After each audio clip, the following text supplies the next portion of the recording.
Bomb, bomb, bomb. We're live.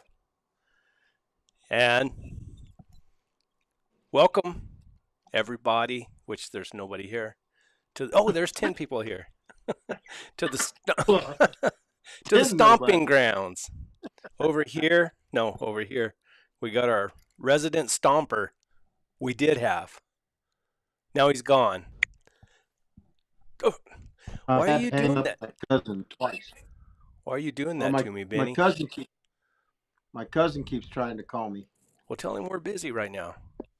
Oh no, I just hung up on her twice. She can't get the message. Oh, it's a she. Well, don't tell her that. Oh yeah. Why? Because women. That's what I'm talking about.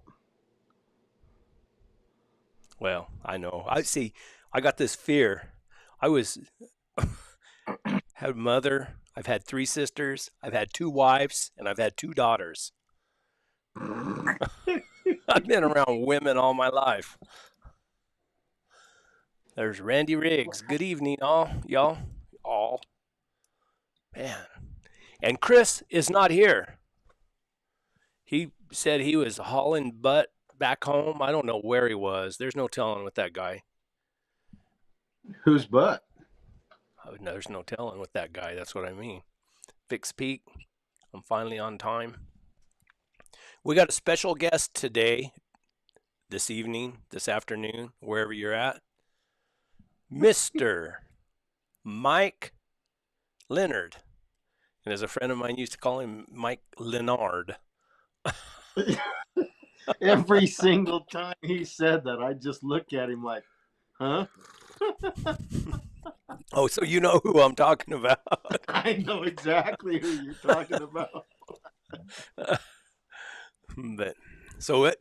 Tell us, Benny, what happened to you this week? Did you have to go stomp anybody or? No. I'm anymore. Look how serious he gets. Look at that. I send my wife after him. She's a hell of a lot harder to put up with than I am. Well, I can imagine how tough she has to be to live with you. I had 22 employees. I had a bunch of trucks and some loaders and some equipment. And every time I'd go out of town, the guys would all squirrel out. And so I said, Diane, you're in charge. You need to put a stop to this crap. So she told the foreman, I had 3 foremen, 3 to her crews, and she said, you tell everybody to meet me at the shop tomorrow morning on my way to work. And they were all there, and I don't know what she told them, but she belittled them pretty seriously. And when I got back, they said, it doesn't matter where you are, we never, ever want your wife to have to come down here and chew our ass again. And that's your first wife? That's my first wife. Well, good. If I was ever to have a second wife, she'd either be real nice or I'd be dead. Well, man, let's see here. How come my chat disappeared? There it is. Did I put Vic's Peak finally on time? That's a nice picture of a lion right there. I posted, I don't know how many of you guys get on Facebook, but I posted, and I don't do this a lot often, or I don't do it very often. And I posted a link to this live because I thought it's pretty cool getting Mike Leonard on here and everything, getting him to talk to us, and posted a link on, I think I did an Arizona Houndsman first. I can't remember. And then I tried to post it on Old School Houndsman. I thought, man, that's perfect because Mike's an old school houndsman. Wouldn't go through. So I made another little post. I said, what's going on? Can I not post on here anymore? And man, I started a regular old storm over there. I got it all started. And it just didn't really bother me. I just wanted to know what was going on. And then I posted it to other places and they said, well, it's you. And I said, well, I posted it to the other places and it worked. And I don't know. It got everybody, even got a couple guys fighting with each other and this and that. Benny came to the rescue and he posted it in the comments, and then Chris came over and he posted it, and everybody could post it but me. So I just went and deleted the whole thread. Because I started the thread, so I thought, man, I don't want to cause any hard feelings, so I just deleted it. Oh well. There was people that said, well, if you can't post here, we're going to leave too. So I didn't. I mean, I really didn't mean to cause a big old storm.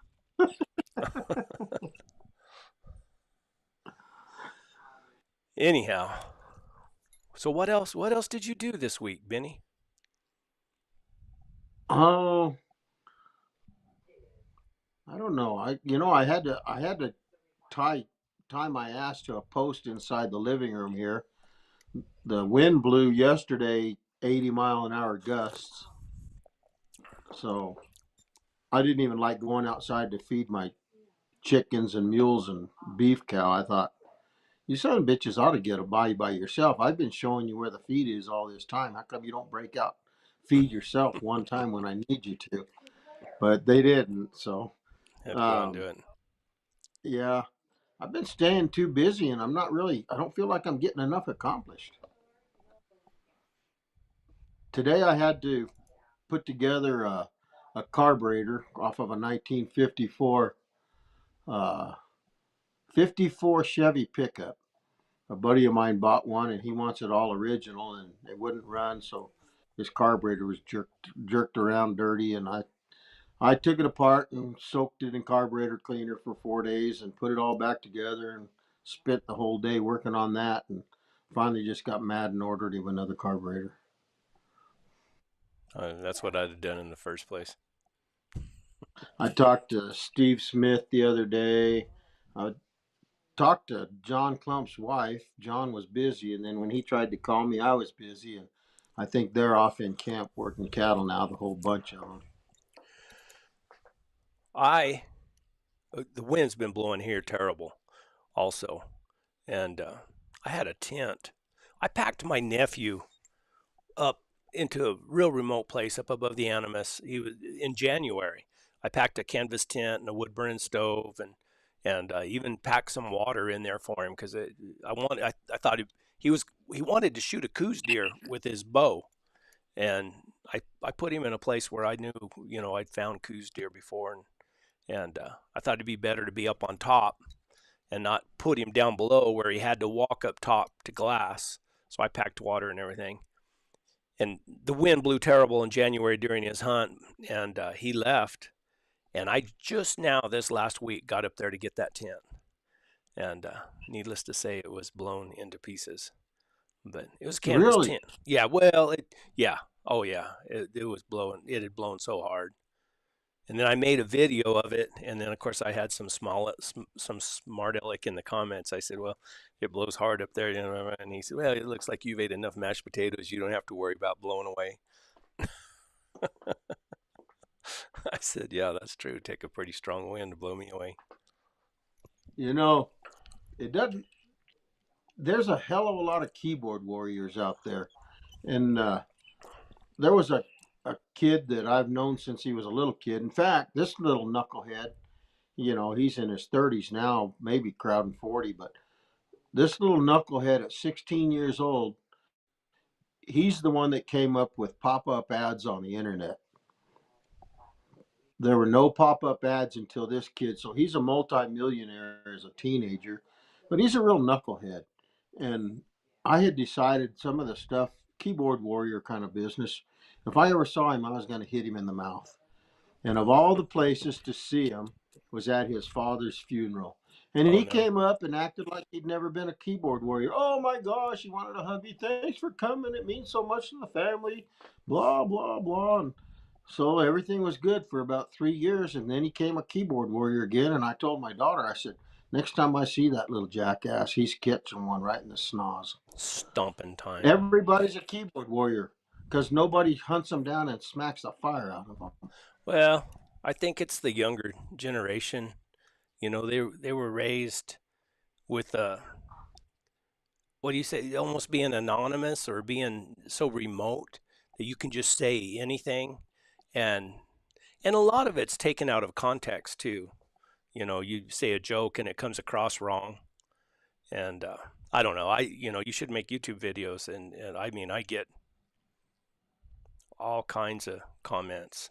I mean, just people making fun of me and stuff. I don't care. Well, one thing John Klump told me, he said, when Brett releases that video, the interview where he told about the jaguar killing, he says, we'll see how many people decide they don't like me then. We've already So, had quite a few people on the comments of the first little video I made that aren't real fond of some of the clumps, and oh yeah, I saw that. and all I got to do is I just tell, man, I don't know about what happened to you, but they treated me like I was a king down there. I and that's what I go by, how people treat me. So Well, yeah, and I when I welded in the oil field, I hired two different guys from Benson, Arizona, two different times, and I like to ask people, so you know the clumps, and I mean instantly well, they look around real slow to make sure nobody's around, and they say, we don't talk about the clumps. honestly, a lot of people are kind of scared of them. Well, there was a time, see, and I don't know, I just heard a lot of stuff. I knew John when he killed the jaguar. I've known him since the 80s, and there were a lot of stories, like some of the stuff that was taking place at that time. I lived in Phoenix, but I'd heard that the clumps told the game department that if they didn't leave John alone, that they'd lock all the gates down there and nobody would hunt in southern Arizona, and they couldn't sell any hunting rights. And then another story was the Forest Service Wildlife Department picked it up, and they started giving clumps John a lot of grief. And supposedly one of their dozers, one of their D6 dozers, showed up a couple canyons over from where they left it over the weekend, burnt to a little crispy critter. So, whether that stuff's accurate or not, those stories get to flying around, and it just adds to the folklore. I understand some of that kind of stuff that goes around. Some of it just gets exaggerated over time. So, Sure. but My daughter was mad at me all through her junior high and high school years. She said that she couldn't get anybody to take her to a dance at school. She couldn't get anybody to do this or that because everybody thought that her dad would kill him. well, that's good when you have a daughter. You want all those boys to think, to be really, really, really scared of you. I mean, I That's know exactly right. I raised two daughters, so That's such a thing as a healthy fear. mhm. Yes, there is. I have some healthy fears. Like I told you about the women deal, I'm healthily feared of women. I see what they can do. They can be ruthless, Oh absolutely man, ruthless. that's Man, right. we don't have anybody yet. Mr. Leonard hasn't clicked on the deal. I told him 6, and neither has Chris. Oh, so I went up there this, I forgot to say what I did. I went up there this last week and finally got that tent out of there, packed it out. My wife got really mad at me, speaking of being scared of women. Well, I've been around Tammy, and I think that she's a pretty happy-go-lucky girl until she's not, and that switch it's one direction or the other. There's not any kind of grace in between. Yeah, I know. I told her, I said, I'm going to go up there and I'm going to come back tonight. She said, why are you going to try to do that? I said, because I can do it. It's I ride up there to the top, get the tent, ride out, get in the truck and come home. She said, and then you'll pull in here about midnight or 1 o'clock in the morning. I said, well, yeah. She said, well, why don't you just stay? Why are you doing that? So I ended up doing what I was told to do. I just stayed.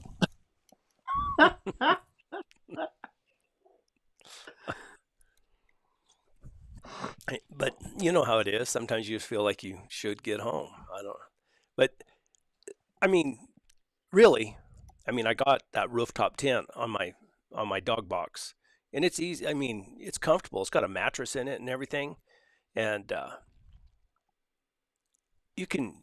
I mean, used to you drive all night and get home, and you still get up and you're pretty functional in the morning. But after you get a little bit of age on you, if you stay up till midnight, and you're worthless the next day. So it is probably better just to go ahead and keep your regular schedule, go to bed, get up early, and drive home. And it ended up, that's what I did. I was in bed at 8 o'clock. I was up at 4, and I was home by 7 o'clock. So worked out good. There you go. I don't know if she was happy to see me or not, but I did make it home. She was happier to see you the next day than in the middle of the night. Oh, she said, I'll lock the door. You sleep outside anyway.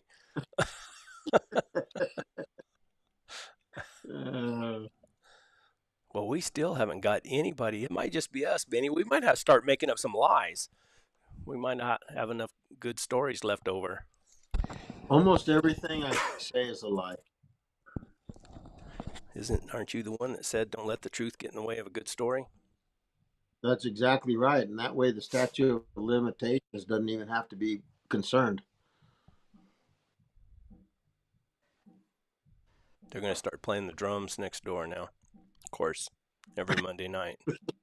So I was hauling water in the oil field, and my schedule was 6 days on, 2 days off. And during those 6 days, it was 24/7 or 24/6, I guess. That's really stupid math on my part.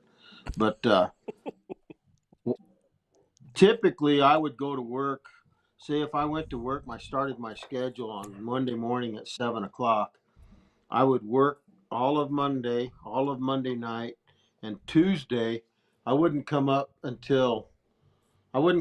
until between 2:30 and 6 o'clock Tuesday evening. So that's how long I worked. Then I'd go straight to bed, and I'd do that one more time, and then I'd go straight to bed. So I did that 3 times in my 6 days. And so my first day off, I was a zombie. I was pretty useless. I just sat in the chair wishing I could breathe and live, But just so happened I got a phone call from a guy, and he said it was on my last day of work, and I was home sitting in the recliner, and he called me, and he says, hey, you want to go lion hunting? I said, well, I always want to go lion hunting. He said, well, my hired hand just saw 3 mountain lions. I said, when? He said, 30 minutes ago. Oh, really? I said, I can be there at daylight. Who can go? He said, I'll send my hired hand. So I went the next morning, and we get over there, and can't get anything figured out. They've been all over the place. The dogs don't get it lined out. And I said, well, which way did they travel? And he said, well, the biggest one went over this way. So we went over that way, and we went up through a saddle, and we were sitting in that saddle looking across the next canyon on the next hillside. And he said, hey, there's 2 lions over there. Sometimes somebody can spot some movement. And he says, they're right there. They're right there. And I said, well, I won't be able to see those. So where are they? He said, that big dead juniper over there. They just walked under there. I said, let's just go straight there. And so we get over there, and this is when I had a young pack of dogs, and they'd trail and trail and trail and trail, but they'd never caught their own lion. So they didn't have that extra gumption. Yeah, they weren't sure of themselves. They weren't sure that they could be the ones that pulled it off. And so we get up there, and the dogs take off, and I mean it's wide open, and then all of a sudden the track splits. They overrun it, and my one dog makes a little circle right there quick, and he goes straight downhill, made a 90-degree bend. Some of the younger dogs came over there, and they were trying to go uphill, but I said, hey, follow these dogs going downhill. And I called him, here he goes. And he says, well, why? This kid was a teenager from Pennsylvania, of all places. He says, "Why don't you want to go that way?" And I said, "Well, one of these lions is winded. That's why he turned and went downhill. So let's go to the one that's winded." And all of a sudden, the dogs quit trailing around a dead juniper tree. And I said, "There's a lion in that tree." And this kid says, "No, there's nothing in that tree. We can see everything." And I said, "Well, watch that." I said, "Watch old Trip." And as soon as Trip found that lion, Blanca jumps up there and grabs that lion, and that lion goes to the top of the tree. I said, "There you go." I said, "You see that?" And it's one of those deals, just because they're there doesn't mean you're always going to spot them. They could hide pretty good. Yeah. And so anyway, I tell him, "Hey, go find me a good dead cactus stick or a limb or something." And I climb up in the tree and I whack that lion and bust him out of there. And the dogs weren't ready. It's a young pack, and I just put this pack of dogs together. And the two lead dogs were 3 years old, but it was their first time to actually be involved in a lion without all the older dogs.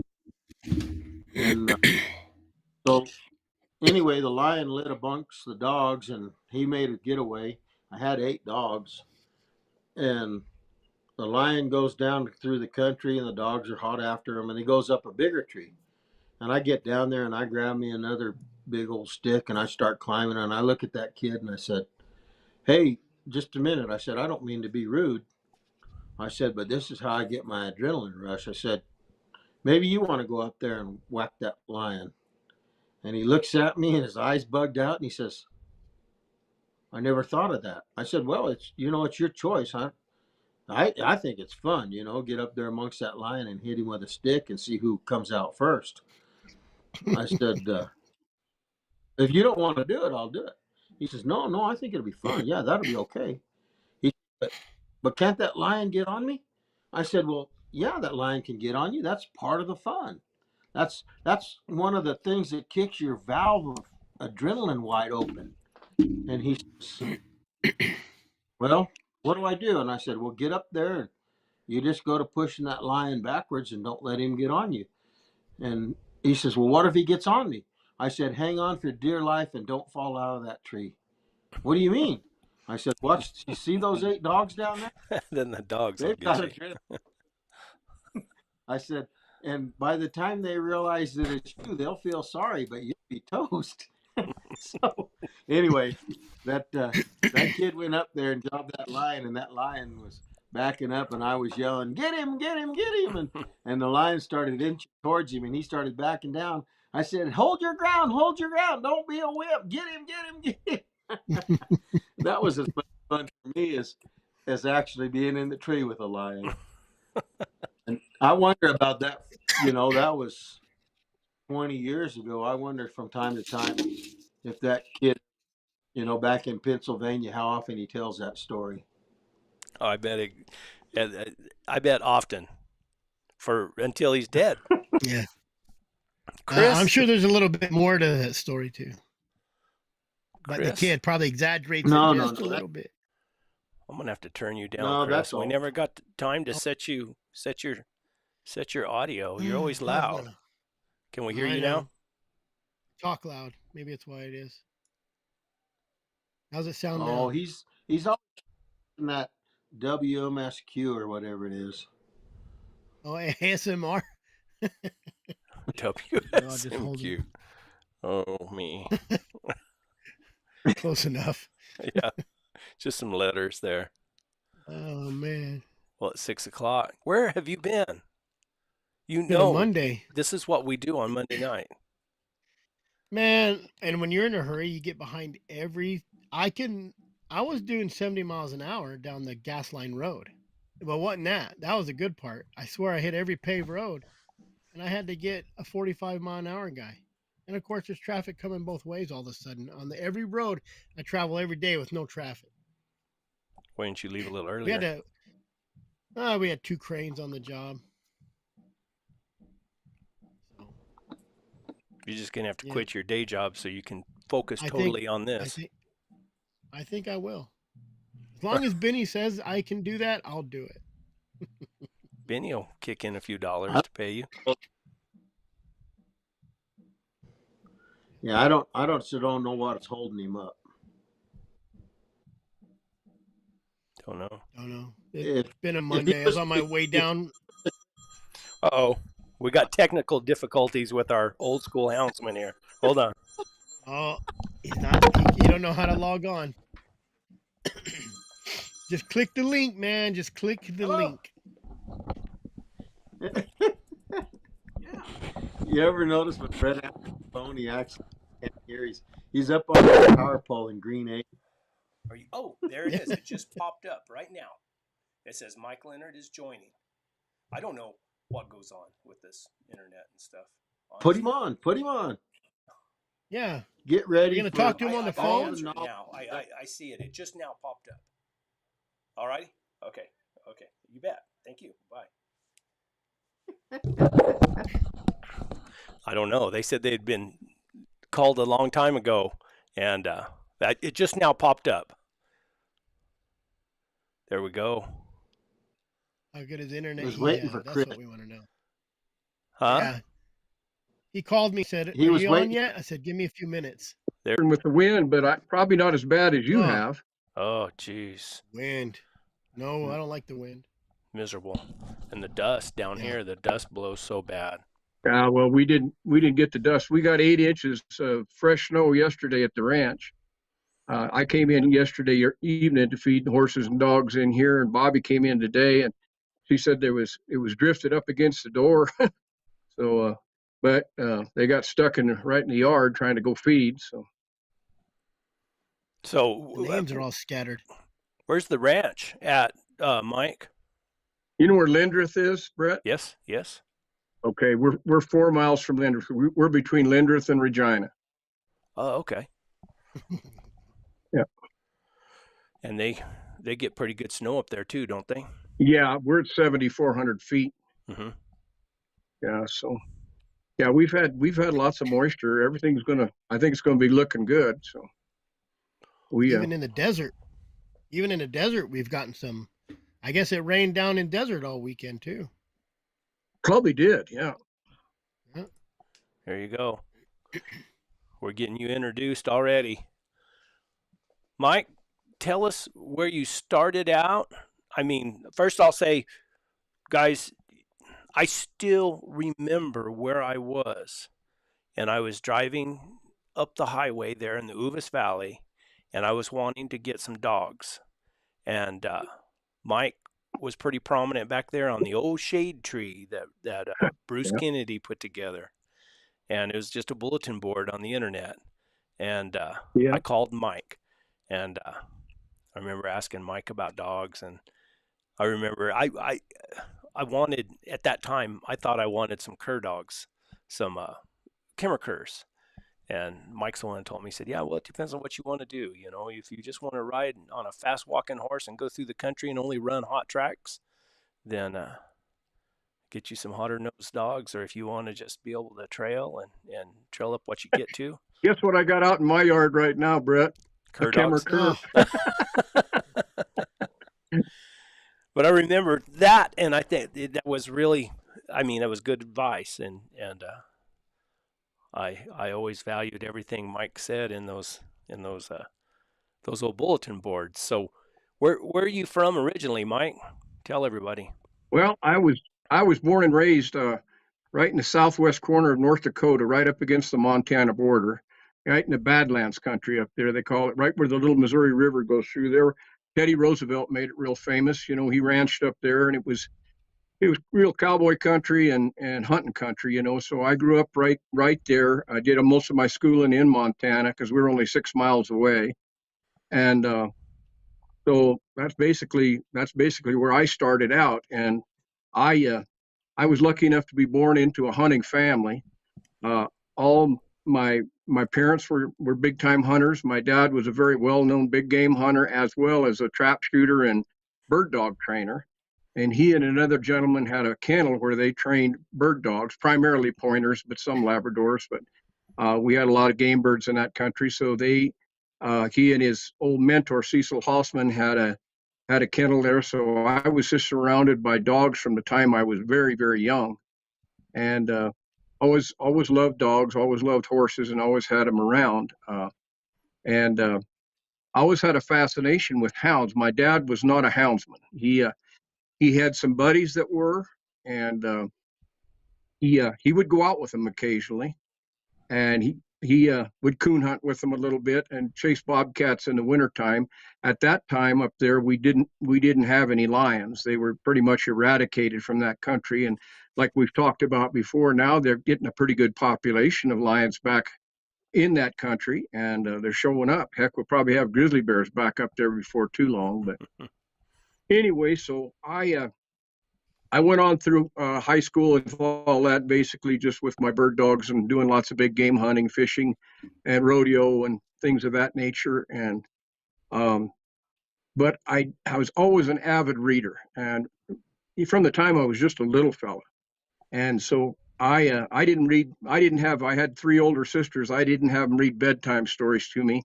They when I was real little, they'd read hunting stories to me, and the outdoor life was always around, and sports afield. And I was always fascinated by the stories about hound hunting. And at that time, the Lee brothers were getting quite a few stories about them published about lion and bear hunting as well as jaguar hunting. And so that was fascinating to me, and the artwork and different things. And so I had a fascination with that. And I always wanted to get some hounds, and I told my dad, I wanted to get a hound, and my uncle did have one hound, but he was just an old trash runner. And you don't want any of those hounds. He says, they're just barking all the time and this and that. And so anyway, that was just, I never really let go of that though. And I did get to go on some hunts early on. I tell people I went to my first bobcat tree when I was 6 years old. And I've got a picture of that bobcat with my grandfather, and it was with some other fellas' dogs, but it was a big Tom bobcat. And of course, I was just a little guy. They had me by the hand and took me up there, but I still remember it. So anyway, got out of high school, went to college for a while, and ended up getting married real early and all those sort of things.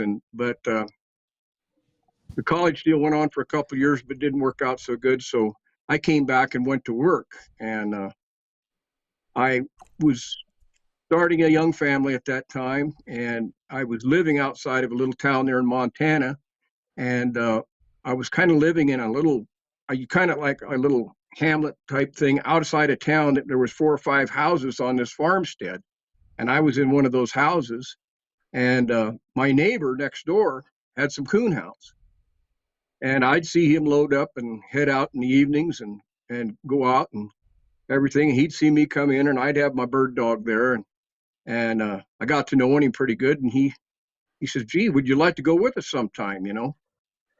Yeah, I said, "Yeah, heck yeah, I'd like to go." So his name was Roger, and he had some tree and walkers, and so he invited me to go, and boy, that was the beginning of the end right there. Holy smokes, I had more fun. We went out, and I don't know, we had 4 or 5 hounds, or he did, and we got out there. And of course, in that country there wasn't a lot of trees and stuff, but there were a lot of field country and farm country, and interspersed with old abandoned farmsteads and stuff. And it was in the fall of the year, and so we got out there and got after a coon, and we caught a lot of them on the ground, or we'd tree them up telephone poles or up Russian olive trees and things of that nature and stuff. But I just had a ball. I mean, even though I was just a kid at that time, I said it made me feel like a kid again, running out there through the dark. So, I mean, I was hooked. When I got back, I decided I had to get some hounds. And so his brother-in-law was a welder, and he'd moved up from Oklahoma, and he'd done quite a bit of competition coon hunting and different things over the years. And he had some walker dogs too. So he said, Clark was his brother. He said, "Clark's female's getting ready to have some pups. Would you like to have one of them pups?" I said, "Oh yeah, sign me up." So anyway, she had some pups, and I got one of them, and I acquired another half hound during that period of time because I was so anxious and everything, and so that kind of started me down the road. But I had all the trials and tribulations anybody could have with those young dogs. I mean, of course, we didn't have any electronics or anything back in those days. This was you know, this was in the 70s and early 70s, by the way. And so I decided that I was going to get him working, you know, and I went with them some and different things. But that Walker dog I had, and I found out later, looking back, he was a registered dog. He was out of his son of House's Bali, and the dog could run a track. I mean, he was fast, but oh my God, he was trashy. And I mean, we had a lot of deer in that country and stuff, and coyotes. And I mean, generally, if we didn't get him on a coon track right away, he'd run all night, and he'd be still running the next morning. I mean, I think Cody King could have used that dog. He might have run right in front of his running dogs, because boy, he was fast. And I mean, he would split the breeze, and he could run for days, you know. But anyhow, long story short, I went on and on there and with that dog and trying to make it work and different things. And as chance would have it, and I've told this story quite a few times. So I got called up for jury duty, and so I showed up for jury duty and got selected to be on the jury. And so it was a case, farm implement type case or something. I don't know, can't remember that much. But anyway, they had an old bailiff down there at the court, and so this guy he got to talking to me a little bit. He was an old cowboy type guy and stuff, and he said, "Say, I heard you got a couple hounds." I said, "Yeah, I do." He says, "Well, I got a bunch of hounds." I said, "You do?" He said, "Yeah." He said, "Would you like to come over and look at them sometime?" Well, I said, "Well, I sure would." I said, "You've been hunting hounds a long time?" He said, "Yeah, for probably 30, 40 years, you know, and come on over." So during the period of that time, I started to inquire a little bit about this guy. Well, he hunted for the state, he hunted for the government, but he was also a professional trapper and things of that nature. At that time, he was kind of semi-retired, but his name was Leo Riley, and I'll tell you what, he was a guru in the wildlife world. This guy really was. He lived it. He lived in camp. I mean, that guy, he would just live out there. And I mean, it took a toll on his body. And at that time, he was suffering from emphysema. He'd had pneumonia so many times for being out in the cold and sleeping on the ground and all this and that. So he had to sometimes take an oxygen deal with him or things of that nature. But boy, he became a really good friend to me, and what a mentor. And he had some really good dogs, and Bobcats was his deal. I mean, he'd run coons, because at that time coons were bringing big money. I mean, a good northern coon at that time would bring $28 to $35, and back in those days, I mean, when we were buying gas for less than $1, I mean, that was big money. So we were fur hunting. So in the fall, we would fur hunt. We would skin 500 to 600 coons a fall, and hide buyers from Ohio would come and buy them. They'd come right to his place, and he'd prepare all the hides and everything. And I'd go off to work in the oil field during the day, and then I was breaking horses in the evening and for other people and things of that nature. So, I mean, I was running on thin air. Believe me, I wasn't sleeping much, wasn't eating much. I was a pretty gant specimen, but I could run like the wind, and those hounds gave me the vitamins. But we were struggling with that walker still and everything, and nothing against walkers. You'll find that out about me, that I'm not colorblind. And over the years of having between 400 and 500 hounds, I've had every breed and every color, every cross, you know, and there's been some good and some bad in all of them. But anyway, like I said, he had some good dogs. I mean, and he ran primarily black and tan blue tick crosses that he had, and then he had a little strain of dogs that I didn't know much about, and he had crossed them up, but they were a kind of a cur type dog, I would call them now today, but they had a little longer hair on them. But those were specialized Bobcat dogs, and he caught a lot of cats with those dogs. Did he was that in the snow, and did he run many dogs at a time? Yeah, no, he would hunt snow, but generally we hunted dry ground, bare ground, and snow. And when it got too late in the winter there, the snow got too deep and the temperatures got down, you know, too far below zero, we wouldn't run. If it got below 15 below, we generally wouldn't run. because he contended you could freeze dogs' pads and you could injure those dogs, trying so hard to work a track, 15, 20, 25, 30 below zero, and that high wind and stuff. And so it's usually pretty much futile. But we'd get some good fall weather, and then spring hunting was really good. But we'd hunt anytime we could, and we caught a lot of cats. I mean, but he saw that I was going nowhere with this dog, and he finally said, we've tried everything with this dog, and he said we just can't get him broken. He did, by golly, have one of the old original e-collars that had first come out when Dale Lee and Ben Green, I guess, had got together and started putting out what later became the Tritronic Company. He had gotten one of those, but that thing, it worked sometimes and sometimes it wouldn't. Sometimes it wouldn't work 50 yards. Sometimes it'd shock you. I mean, it was very unpredictable. But this dog, you could wear a lariat rope out. I mean, he wouldn't turn him. So anyway, he says, I'll make you a deal. He says, you get rid of that dog. And he says, you see that blue pup out there in the pen? And he called him Mooney, Blue Moon Rock. He was a registered blue tick. He said, I'll give you that pup. And he wasn't a pup. He was like 14 months old. And I said, oh yeah, and I'll get rid of him. I'll sell him, And oh no, you won't sell him. He said, if we can't do anything with him, nobody else can. He says, you get rid of him. So I knew what that meant. So I did, and he gave me Mooney. And believe me, that dog had not been handled very much. He was spooky. He was kind of pin spooky and stuff. But I got him, and I'll tell you, by the time that dog was 2 years old, he was one of the most amazing hounds I've ever seen yet to this day. He was absolutely outstanding. And I mean, went on to just be a fabulous, fabulous coon dog. I mean, just, I don't know how you could fault him. He ran deer one time. I broke off a willow and whooped him. And after that, he was check broke. Other dogs that started deer, he'd come and get behind me. And he was check broke to the day he died, but he didn't live to be very old. He was 4.5 years old and got coon dog paralysis and died. We had to put him down. What is that, Mike? It's a bacterial infection that gets in the blood of the dogs. And like I said, we caught so many coons on the ground and stuff. And so they were fighting and biting all the time, and they carry it. And what it does, when it gets into their system, it affects their nervous system, and they lose control of their hind end. And they can't stand up. And I don't know to this day if they can do anything about it. I took him to the best vets we had around there and stuff. And this fella he was from Oklahoma. He was very familiar with it. And he did everything he could for him, and he couldn't save him.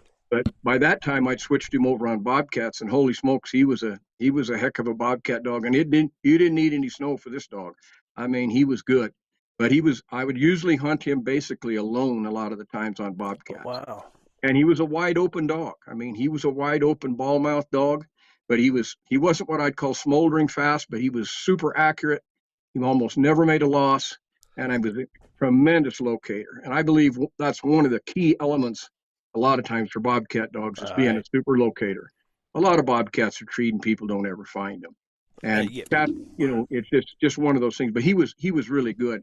And I just, thinking back after all these years, I thought, what a lion hound that dog would have made. He was out of a son of Vaughn's Blue Mac by an Ark Valley Blue female.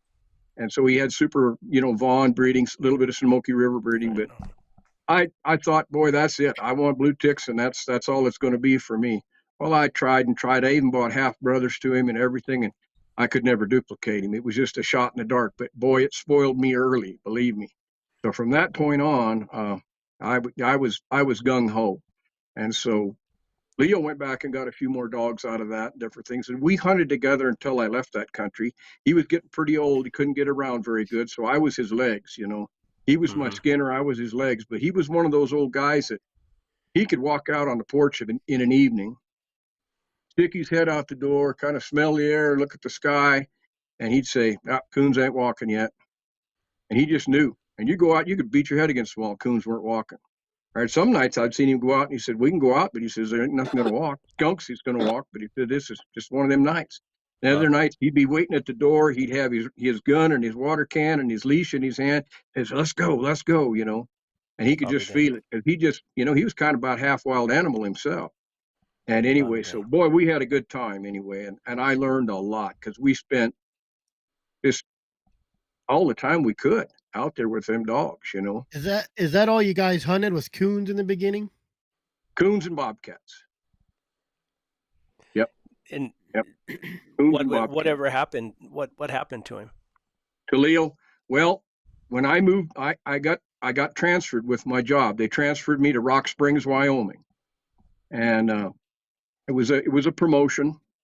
And by that time, I'd gotten a couple of black and tans from Gene Hicks in Sweetwater, Tennessee, and I was getting them broke out to go. And after Earl had passed on, and they were coming along pretty darn good. And so I took the transfer down there. But every time I'd get a vacation, I'd load up and I'd head back up home and hunt with Leo.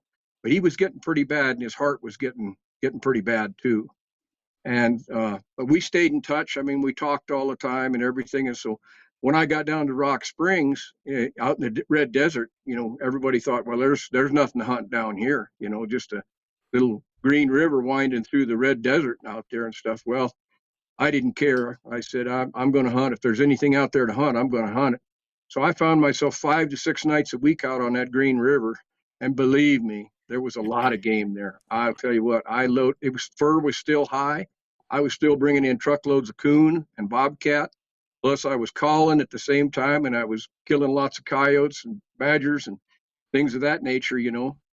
And I stayed there in Wyoming for just a short period of time, 1.5 years, and was offered a transfer to Utah to take over as a manager down there. And I'll tell you, I really hated to leave, but they transferred me to Vernal, Utah.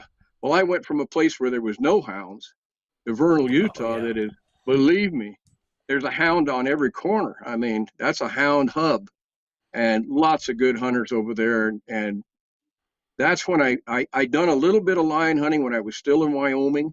We'd hit a lion track once in a while up around Flaming Gorge and in the southern end down closer to Diamond Mountain and down in there and up around above Big Piney, but hadn't done very much, and it had all been snow hunting. And so when I got down to Vernal, that's when I was still hunting everything else, but we started lion hunting and getting more in earnest with lions and different things of that nature. And I wasn't there very long either. Another 1.5 year stint, and they sent me to New Mexico, and that's how I'm here. I put the brakes on when I got down here because things were just a lot better for me down here, and that's where I really got initiated and started hunting in earnest on lions, you know. And that was in 1980, March the 10th, 1980. I rolled into New Mexico, and I haven't left since. So and that's a good, where you're at is a good area too. I mean, of New Mexico. It has its high points, believe me.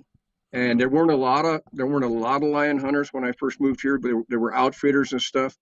And this area is a double-edged sword. I always tell people it can be the easiest lion hunting in the world, or it can be the toughest lion hunting in the world. When the fresh snows hit the high country and the forests and stuff like that, it can be pretty darn easy because due to the fact that there's a lot of oil and gas industry in here, they put a lot of roads up and down those canyons and across the mesas. And so it's quite easily to access it. And so a lot of lions get caught during those periods of time. And I caught a lot of them. I mean, I caught a lot of lions because we were going all the time. And lions were regulated a little bit different back then. We didn't have the year-round season and things of that nature. But I really started rocking and rolling on it. And at that time, I started pounding the bears too. And I really got wound up into bear hunting. And I was bear hunting in New Mexico, Arizona, and Colorado. And Colorado still had an open bear season, and it was tremendous bear hunting. So I had some really good bear dogs as well. And I would usually keep 25 to 35 dogs, you know. Wow. And sometimes, you know, I'd split my packs and different things of that nature. And I not only was I hunting just for pleasure, but I was hunting for helping, you know, outfitter clients, guides, and guiding and doing these things. And then later, of course, I got into doing depredation work and those kind of things, you know, for the state as well as for various tribal agencies and stuff. So that's kind of when things took off down here. And then when they did close down the bear hunting in Colorado, I'd kind of gotten my fill of bears. I don't know the hundreds and hundreds and hundreds of bears that I'd caught, but I just kind of had my fill, and I really wanted to concentrate more on the bare ground hunting, and because it fit kind of what I like to do, because I like to ride, I like to work horses, so it fit me, and that's when I say this can be some of the toughest country in the world on bare ground conditions, because it's is still quite high elevation. We have a lot of clay, we have a lot of sand, we have quite a bit of swinging high variations of temperature, very extremely cold nights, and sometimes very, very warm days, lots of ultraviolet because you're high. So it's tough. I mean, dry ground hunting is really tough here. I've had guys come in from southern Arizona and different places that I knew they had really good, dry ground dogs. They had good ones, and stuff, and they struggled and struggled and struggled. And I've told you before, I took some of what I figured were just kind of half-assed dogs, but they do all right. And I'd take them down, and I'd get down in some of the southern Arizona and places like that hunting, and they shine pretty good. They carry some tracks pretty darn good. So that's why that's the mecca of dry ground hunting. Southwest New Mexico, over into southern Arizona and down through there, because a lot of it sways down into more Sonoran type desert.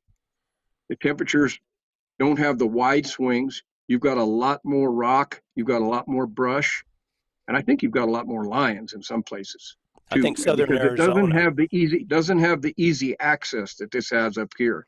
Now, back when I was doing horseback hunting is all I did for the last 20 plus years or more, and I'd never see anybody out there. I'd never run onto anybody. Very, very seldom. If there wasn't snow somewhere, I wasn't running onto anybody. But I could understand why, because, they go out and things were good and go out and catch a lion in a day or so, or maybe a couple lions. And there were times I'd run 10 days to cut a runnable track. And I don't mean catch it. I mean a runnable track. I was cutting big circles. Now, admittedly, I got to know the country better.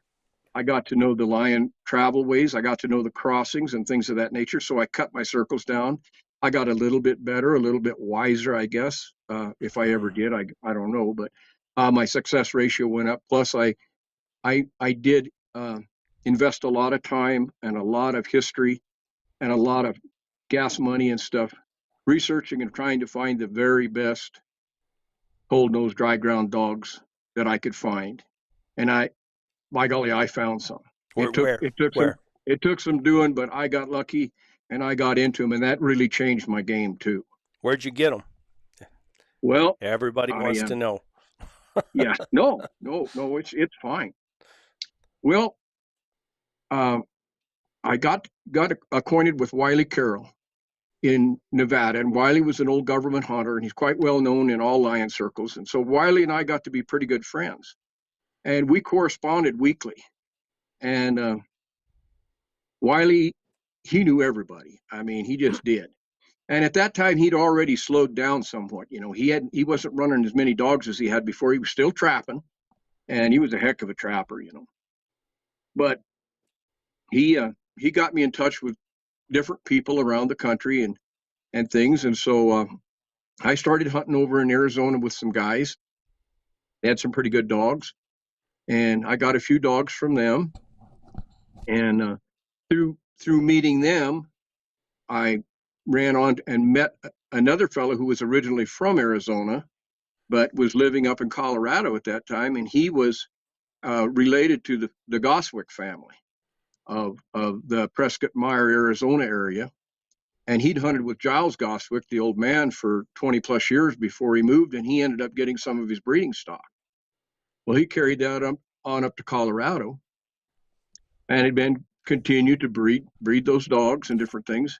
And so Pat Wantland knew him real well, and I knew Pat, and Pat would come and stay with me, or I'd go down and stay with Pat, hunt with him, and he was in Camp Verde. And so I got to know him. Buddy Stevens was his name, and I got to knowing him and stuff. And I went up there, and he had made 2 or 3 different crosses. And so I got quite a few dogs from him over that period of time. And he had bred some of his old Goswick strain dogs into some dogs out of British Columbia, Canada, owned by Dan Lay, Laser Kennels, and which later Dan and I became great friends. One of the most interesting guys I've ever met in my life. Probably knows more about hounds than most people would have.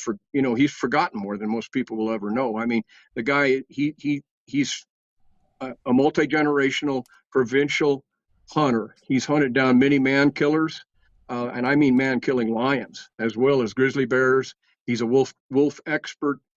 He puts on seminars and things of that nature. And now his son Kyle Lay is kind of taking over the business, but his dad before him did the same thing. Well, they got their original dogs back in the 30s from Arizona. They went down and got the best of the best that they could buy with provincial money from the Lee brothers and from the Goswicks, and they took them back up there, and they kept those strains pretty pure. And so he had gotten a hold of Dan and got a female out of one of his best crosses down there and crossed her over on one of his old Goswick dogs, and had a litter of pups, and they were up pretty good age and stuff. And so I got some of those. Well, holy smokes, I'll tell you what, I saw a different kind of dog, and that's where I got my famous Big John dog. And Big John, he's still talked about to this day. I mean, no telling how many lions the dog caught. I know between 400 and 500 bear. I mean, he was bear, lion. The dog was an outstanding coon dog. He could do anything. I mean, he probably could have drove the truck. Great big old swinging red tick. I mean, could run a track and just leave a pack of fast walkers. I mean, he could run a cold track. He never put his nose way down to the ground. He'd just fly. And I mean, he was a one dog pack. But boy, he showed me some stuff. Well, up until just my last really good dogs died here a couple years ago, I told you about Big Ben and stuff. I had that blood. Now, there's still some of that blood around out there. Chris Todd has some of he got most of his original blood from me. He's crossed in some different things, but he still has some of it in his big old dogs and stuff. And they weren't all big dogs, but Big Ben was a big dog. He was 85-pound dog, and I mean, fast and could go through those rocks. I mean, he just defied everything what people say about big dogs. But anyway, I wonder, when you talk to everybody, most everybody talks about Goswicks. I mean, Benny's talked about it, and everybody. Where in the world did their dogs come from? What kind of? Well, it's kind of an interesting story, and Buddy's one of the guys that knew something about it, because Louise, his wife, was related right into that family. So when they came out to Arizona via Texas wagon train, they came out in wagon trains when they came out, and they originally come out of Louisiana. Well, they claim that a lot of those dogs had been brought down into that Cajun country and places down in there, and those dogs some of them had come from France. And a lot of those dogs looked very, very similar, if you look it up, to the porcelain hounds of France. A lot of them were big, open white dogs. Yep, and had the brockled ears, the speckled ears, and that's my Benny dog had those, and it carried over. Belton ears is what some of them call them. That's what setter men call them. But I think those dogs did have some French in them. But who knows? I mean, that's a lot of time. And I have to believe that those dogs probably had some bloodhound in them somewhere along the line. Yeah. I mean, they had wrinkles and stuff, but I don't know. But anyway, they guarded them very jealously, because Wiley Carroll, on the other hand, his best dogs were a cross between the Goswick dogs and the Emmett dogs out of Utah, Smoke Emmett's dogs. And he told me that. He says, those were my best pack. He says, if you get that book that he has, with a cover on it, shows him standing by the pickup truck with that lion hanging on the side. And he says, those dogs all right there are litter mates. And he said, they are all out of that cross. And he said, every one of those dogs was an outstanding cold trailing lion dog and a catch dog. So he believed in it. And Giles was a lot like Ben Lilly, even though he owned a ranch and stuff. A lot of times he'd just go out and lay down with his dogs in the yard and sleep. I mean, he was a wolf. I mean, he'd go out working cattle. He'd always take hounds with him. If they got on a lion track, forget the cattle. He was hunting lions, and it didn't matter. He'd lay out. I mean, he'd lay out.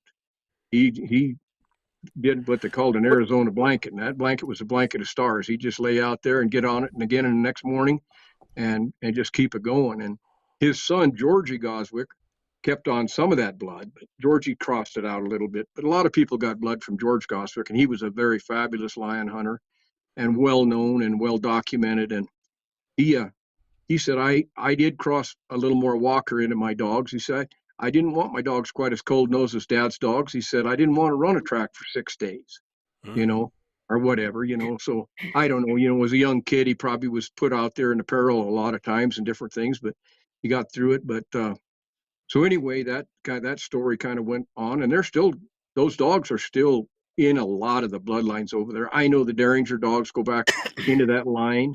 I know that Larry Hendricks's dogs had some of that in them. A lot of those dogs go back, but there's other stuff crossed in, and other good stuff has come up, and good crosses happen. I've been talking to some guys over in Arizona that I've hunted with and stuff, and I sold a dog over in Arizona about 25 to 30 years ago. And I was just slowing down on the bear hunt, not completely stopped.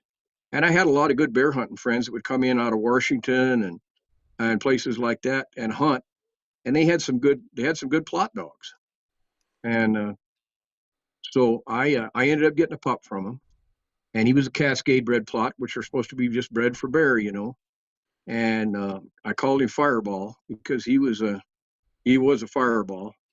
But he was an aggravating son of a gun, bark, bark, bark, and a little growly. Not bad, but anyway, I had so many dogs and stuff. I was selling dogs back in those days. I'd go through so many dogs, and I'd get a package of dogs up, and bear hunters would call me, and sometimes I might sell 4 or 5 dogs at a time, and I had them in running shape. I mean, I'd have them on, you know, a lot of bear. And this guy came over and he took that pup with him. Well, he took that pup back over to Globe, Arizona. And that dog is still famous over there to this day. And he's not famous for a bear dog. He's famous for being the best dry ground lion dog that they ever saw hit that country. In fact, his bloodlines are still in the bloodlines of some of those dogs. I had him call me last week, and we're still trying to track down blood of Fireball, you know, and this he was and a that. plot. So he was a plot. You know, Orville Fletcher told me that the best lion hound he ever had was a plot. Right. You can get some. I've had several of them that were really, really good, and that's why I mean, you just never know.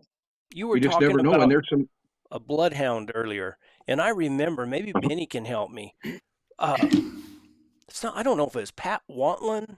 Somebody had told me about a bloodhound that was an exceptional hound, and then was an exceptional producer, where a lot of these really good dogs come from. That's Greta.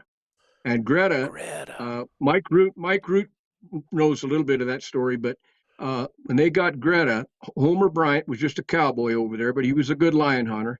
And I knew Homer well. He was a funny guy, boy. He'd stutter. He'd be talking to you, but he was hunting over there, and he kind of trained Mike Root.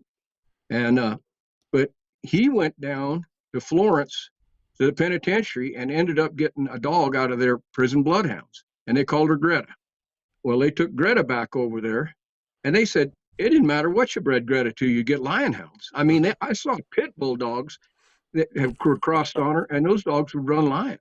I mean, she was just that way, and I had several of those dogs. And so when I first hunted with Homer and Pat, I never got to see Greta run, but I got to see Dempsey, and Dempsey was pretty famous, and I saw him do stuff that I just couldn't believe until later. I saw the dogs that I got could do it, but Dempsey could pick up tracks behind 20 dogs and half a dozen mules that dogs was on over, and he'd hit it and run it and catch it.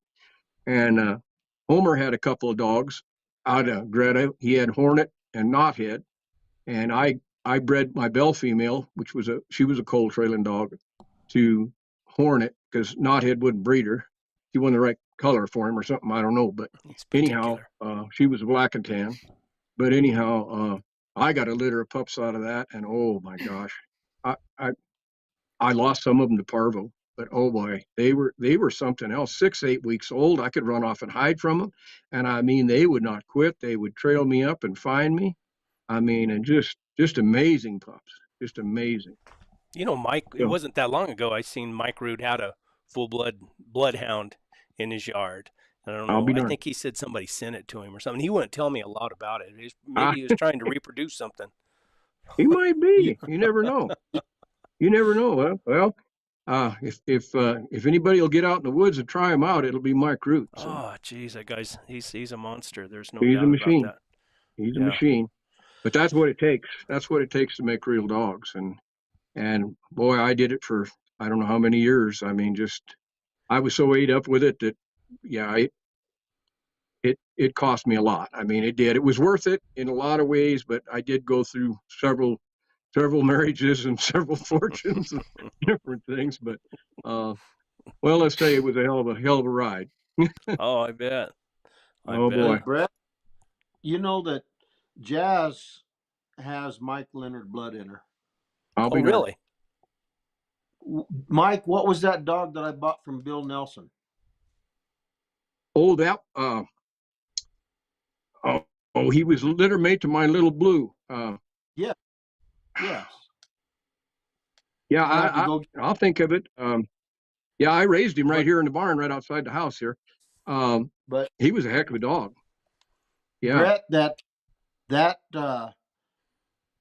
that your Jazz dog is a cross between that big red tick and a little blue tick Hendrix dog.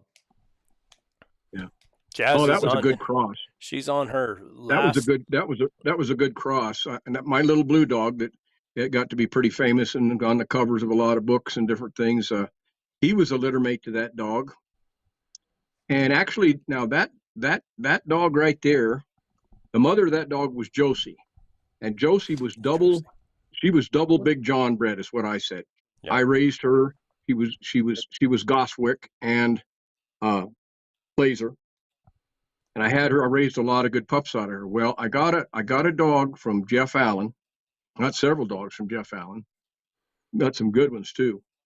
And I had a dog called Gunner, and he was a crackerjack. I mean, he was a little typical Walker dog. I mean, oh boy, he only weighed about 45, 50 pounds, but he had a heart. I think he was all heart and a couple little legs, you know. That son of a gun could catch, and he wasn't scared of nothing, and he could figure a line track out. He could turn a lot of tracks around that dogs were back trailing, and all of a sudden he'd throw his head up and turn around and come back by us. First time I ever saw it, I was Jeff and I were over there in that North Country over there, and I said, "What's that dog doing? Is he running rabbits?" He says, "No, he's got the track turned around. We're going the wrong way," and we did. And so anyway, I caught a lot of lions. I caught some big lions with Gunner. I mean, I've got a lion right over here, a Boone and Crockett lion that's full mounted that went well over 200 pounds, and actually that was his last lion. He ended up dying because of that lion. But that lion knocked him off a bluff. But we caught some other big ones too. We caught 2 or 3 that were up in that range, the high country lions. But anyway, so I bred Josie to Gunner and got that cross. And Chris Todd ended up with one of them. I'm trying to. Misty was her name, and then we had Little Blue, Gumbo. But yeah, that was a good cross. But that dog there that Bill Nelson had down there, that name's going to come to me here in a minute. And because I got the papers. Okay, yeah, you got the paper. Anyway, that dog was good. He was really good. He was cold. That son of a gun would fox on you once in a while, but he'd tree him. That's where it comes from. He'd tree them fox. You know, he couldn't get a line track going. Something we see him tree quite a few fox. Baldy. Anyway, seems like Misty had a connection with that dog somehow, somewhere along the way, but I can't remember. What was the name, Benny? Baldy. Yep. So I was looking for some dogs. I'd run short on dogs. I was working too much, and I think you told me about Bill Nelson. Yeah. So we went over, and Bill's wife told my wife that Baldy was the most cold-nosed dog they'd ever owned. And he said, "Well, you got to be careful with Baldy because he's pretty open." I said, "What's that?" "Well, if something walked through there and left a little scent or left a track, he's going to tell you there was something there." I Yeah. said, you mean you ever whipped him off of trash? And he says, well, I get a big old piece of grass or something and I'd switch it at. Oh, he's You- not. I'm going to put him in shock therapy. But Mike, if you remember, me and you and Missy and Cole were over there hunting in that country, and we got off in the distance, and Cole said, "Hey, there's a dog treeing behind us." Yeah. And that Baldy went over there and caught a damn gray fox in a Yeah. tree. Yeah. And the only time in my life that any of my dogs ever actually caught a fox, and I was kind of proud of him and pissed at the same time. Well, No, he. but hold on just a minute. Hold on just a minute. The only thing I remember about you guys talking about hunting together, there was something that had to do with prairie dogs or something, and I'm not sure what that was. That was antelope hunting. Oh, oh, Yeah. So Yeah. That was a great hunt. Baldy was out of Gunner and Josie, That's right. Yep. and Gunner was out of Ace and Kim, and Josie Right. was out of and Jesse. Yep. Yep. And Rowdy goes back to Big John, Right. which all. Yeah. Rowdy was an own son of Big John by Jesse, and Jesse was a full sister to Big John. That was a one of those crosses that we called breeding them a little tight, but we did, and it worked out. And those dogs threw good. I'll tell you what, they were sure good dogs, and they were tough dogs. I mean, tough footed. I mean, not they could take a licking and keep on ticking. They weren't such a bunch of wimps. They just fall apart on you if you had to thrash them a little bit, and they'd wake up and and lick your face and go on and probably do better. And generally, they were just. I mean, they were that was during the time what I call my A string of dogs. I'm like a guy that's had over 400 dogs, maybe 500, I don't know, and I can still count on my hands and toes the really top ones, and the really top ones are probably on one hand. yeah. And Big John, of course, was in there. Big Ben, Kate, Earl, probably Gunner. Blue was probably close, but Blue had his shortcomings. He'd go deaf on you, but he caught a lot of lions. He did not care. He did not care about going home. He did not care about nothing. If you found him 3 days later, he'd still be on the lion or with the lion. Yeah. So anyhow, anyway, that's a long story. Getting around to those kind of dogs and things, and then I've had a lot of other dogs that in later years and stuff that when I kind of took on some different strains of dogs and did pretty well with them. We had a strain of tree and walker dogs that go back to the Nance dogs that I think were outstanding dogs. We didn't hunt them I hunted them on dry ground quite a bit, but Neil Call, which you guys know, and Neil hunts them. He pounds them hard. He told me I got 13 dogs right now, and every one of them will catch their own lion. Okay. He called me the other day. He was in Cancun. I says, "You're not catching any lions in Cancun." Didn't you send But some of no, those? Didn't you send some of those neighbors down to Arizona? You kind of broke up on me. Didn't you send some of those young dogs, those Nance dogs, down to southern Arizona too? Yeah, there were some of them over in Arizona and stuff. And but I had one dog I called Hondo, who was a really good dog, and I sent him down. You remember, if you know Donnie Fenn down at Benson, Donnie's a good hunter and good guy, and he had old Hondo down there, and Hondo did good in that country. Hondo was catching bobcats where they weren't catching bobcats before. He had pictures of him treeing them in them saguaro cactuses, Old Hondo just died last year, the old son of a gun. I don't know how many hundreds of lions he'd caught. If you were going to go get any hounds now, where would you go? I'd probably come to Brett Vaughn's house. We remember we're talking about foxes. Javelina too, yeah. We've caught some ringtail cats too. Yeah. No, I don't know. There's lots of good dogs out there. You got to get them from guys that hunt and catch a lot. I've still got my hands in the game. You know, I'm not, like you say, without dogs, and I got several dogs here that'll catch a lion if I want to. But like I say, we've been busy with the ranch and busy with other things that we've got going on. I haven't done a lot of hunting this year. Sure wanted to catch that one big lion I saw, but I didn't. But they're out there. It's just finding the right bud. Had a guy call me the other day, and he said he was in Idaho, and I've got some. We've traded dogs back and forth, and he's a pretty good hunter. He's got the permit to hunt depredation lions in Oregon, up off that desert country. And he has been trying a lot of dogs, and he's found some that are working and some we thought would work that aren't working. And he asked me that same question the other day. And I said, well, I probably would have said I'd have gone to Larry Hendricks.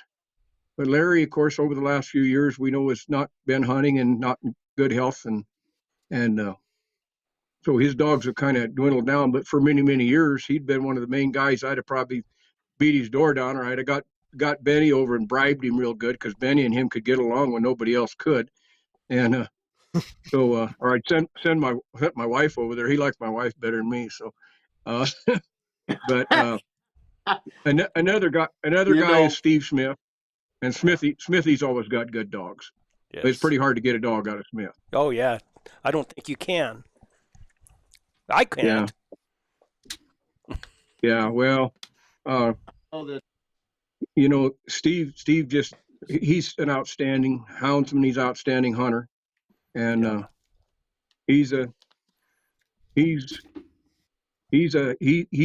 what you call a living legend. And you know, he's 5 days younger than me, but he's a living legend. Yeah, he just had a birthday the other day, and I forgot to wish him a happy birthday, doggone it. But anyhow, Smith, he's always got good dogs. And a lot of these dogs, they can tell you the stories. The dogs go back to a dog called Pig, and this dog and that dog. And Richard Holcomb would talk about a dog named Rat and all these sort of things. So he just was kind of tracking those superior dogs. But like you said, Brett, like old Greta, it took not only a dog that's outstanding, but it takes that outstanding cross and an outstanding reproducing line. It's just like a lot of horses. Secretariat didn't produce nothing. You know, he wouldn't produce nothing. He was just an outstanding individual. The greatest racehorse that ever ran didn't produce anything. Just an outstanding individual. That's right. Yeah, I can be pretty proud of this little line of walker dogs we got going. And Jeff Allen played into that too, because we crossed into his line with these dogs, and we ended up with something that was a little better than the straight walker dogs that we had to start with. And we ended up with dogs that were colder nosed, and they were tougher footed, kind of bred those pussy feet off them, and pretty darn good. Yeah, we had Jeff on here a couple weeks ago, and got to talk to him, and he was a lot of fun to talk to. He mentioned you a couple times. Jeff's a hand, let me tell you, and a lot of fun to hunt with. Holy smokes, we've had some good times. I mean, that guy, but oh boy, when I first met him, holy smokes. I mean, that guy was a machine. I mean, he'd hunt all day long, running up and down those hills, riding those horses and mules. He'd get back to the house. Where are you going, Jeff? I'm going down to the basement and pump iron. And he'd be down there pumping iron. I mean, he had 18, 19-inch arms. He'd be running up them fire towers and stuff. I mean, he was an incredible Hulk. And wow. He was a guy that he always told me, he says, I just love contact sports, you know. And he was a scrapper back when he was younger, and he wouldn't have been somebody I want to tangle with. That's fun. No, but no, just a great guy, great houndsman, and sounds like he's really enjoying life now, and I'm really happy for him. And believe me, he's helped me a lot. I ended up, and I think I told you this story, but there was an old gentleman up in Michigan that had a kind of a lodge up in the Upper Peninsula of Michigan, and it was called the Bear Hunters Inn. And they would have a big bear hunt up there every fall, and bear hunters from all over that country would come in and bring their dogs, and they would hunt out of there. And this guy's name was Glenn McCarg, and he had been written up in lots of papers and different things. or the exploits that he did. He was kind of a little bit of a Ben Lilly himself. Well, Glenn got older and he sold out up there and he moved to Kanab, Utah. He bought a motel hotel, and kind of set up shop over there, and got with Jeff and Wiley Carroll at that time, because Jeff and Wiley were real close. Mm-hmm. And so they ended up getting into that original line of dogs that they had. Some of the old, what I call Southern Utah Walker bred dogs that came from Leon Cox and Milt Holt. Some of them went back to Charlie Tant's dogs. Well, they crossed those over onto some of Wiley's last dogs. And they ended up with quite a bunch of them. And that's where Ace came from. And Ace truly was an ace. I mean, he was, Jeff had him collected way back then, and I'm glad that he did, because I even had pups out of it. My Kate dog was out of Ace. And Bill Nelson will tell you that that's probably the greatest lion dog he ever saw. And she was a good one. I don't have that picture here. I wish I had it. I'd hold it up and show it to you. But maybe I'll find it. Hold on just a second. Oh, I think it fell behind the cabinet, that picture, didn't it? Yeah, I did. Yeah. Brett, That's all right. you realize Brett, Yeah, Go ahead. we were moving some furniture the other day, and that picture was up there, and it fell back behind the cabinet. We haven't got it out, but it's got a picture of this lion here that we took him in and put him on a certified scale. The day after we killed him, we packed him out on a horse. He weighed 227 pounds. Is that the one that's behind you? Yeah, he used to be behind me, and we moved him over here. And then that other big lion that was over there, I got rid of him. And there's another lion in the other room, and a lion here, and then there's lions there's lions everywhere, and bobcats and stuff. But Bobby didn't like that one lion that I had over on the sidewall over here. That's the only lion that ever attacked me, and she just didn't like that lion. And so, anyway, getting back to Jeff Allen. Anyway, he had a heck of a line of dogs going. Probably still got a lot of them. You know, I don't know how much, if he's still hunting and outfitting as hard as he was, but he was a hard pounding guy. Oh my gosh, he would go. And I'll tell you what, when they got to the place where the horse couldn't go and roll off the bluff, he'd just leave the horse and take off on foot, because he was going to get that lion, you know. And he got a lot of them.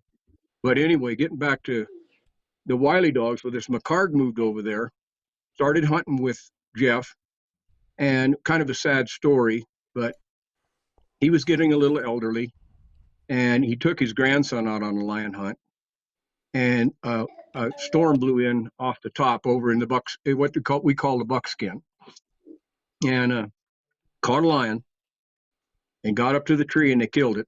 The kid was only, I don't know, 11, 12 years old. And that bad storm blew in on him. Of course, they didn't have any cell phones back then or anything. And they tried to get out, and they couldn't get out. And so the next morning, he built up lots and lots of firewood and everything. And he was going to walk out to get out, because they knew they'd be looking for him. By the time he got out, someone found him and stuff. And they got a search group and got back in there. The child had died from hypothermia.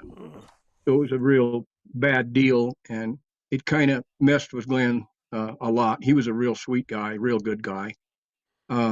Anyway, so he finally, he had married again by that time. His first wife had passed, and he moved over here to New Mexico. And when he came over here, of course, I knew of him, and Jeff had got a hold of me and anything. So we got to be friends, and I would take him with me when I'd have depredation calls and lion problems and stuff. I'd take him out with me and stuff, and he couldn't ride, but he'd go along and stuff, and he really enjoyed it. And he had quite a bunch of dogs at that time, but they were stale. They hadn't been off the chain in several years. Well, he got real bad, and he passed away.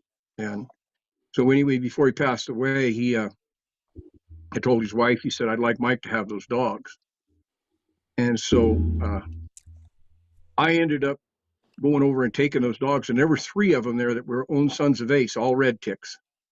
And one of them was directly out of the Wiley's last good female. And I used some of those dogs and crossed back on some of the Goswick stuff and got some dogs that could really were good trailers. A lot of those dogs were kind of, like I say, they were on their last legs too.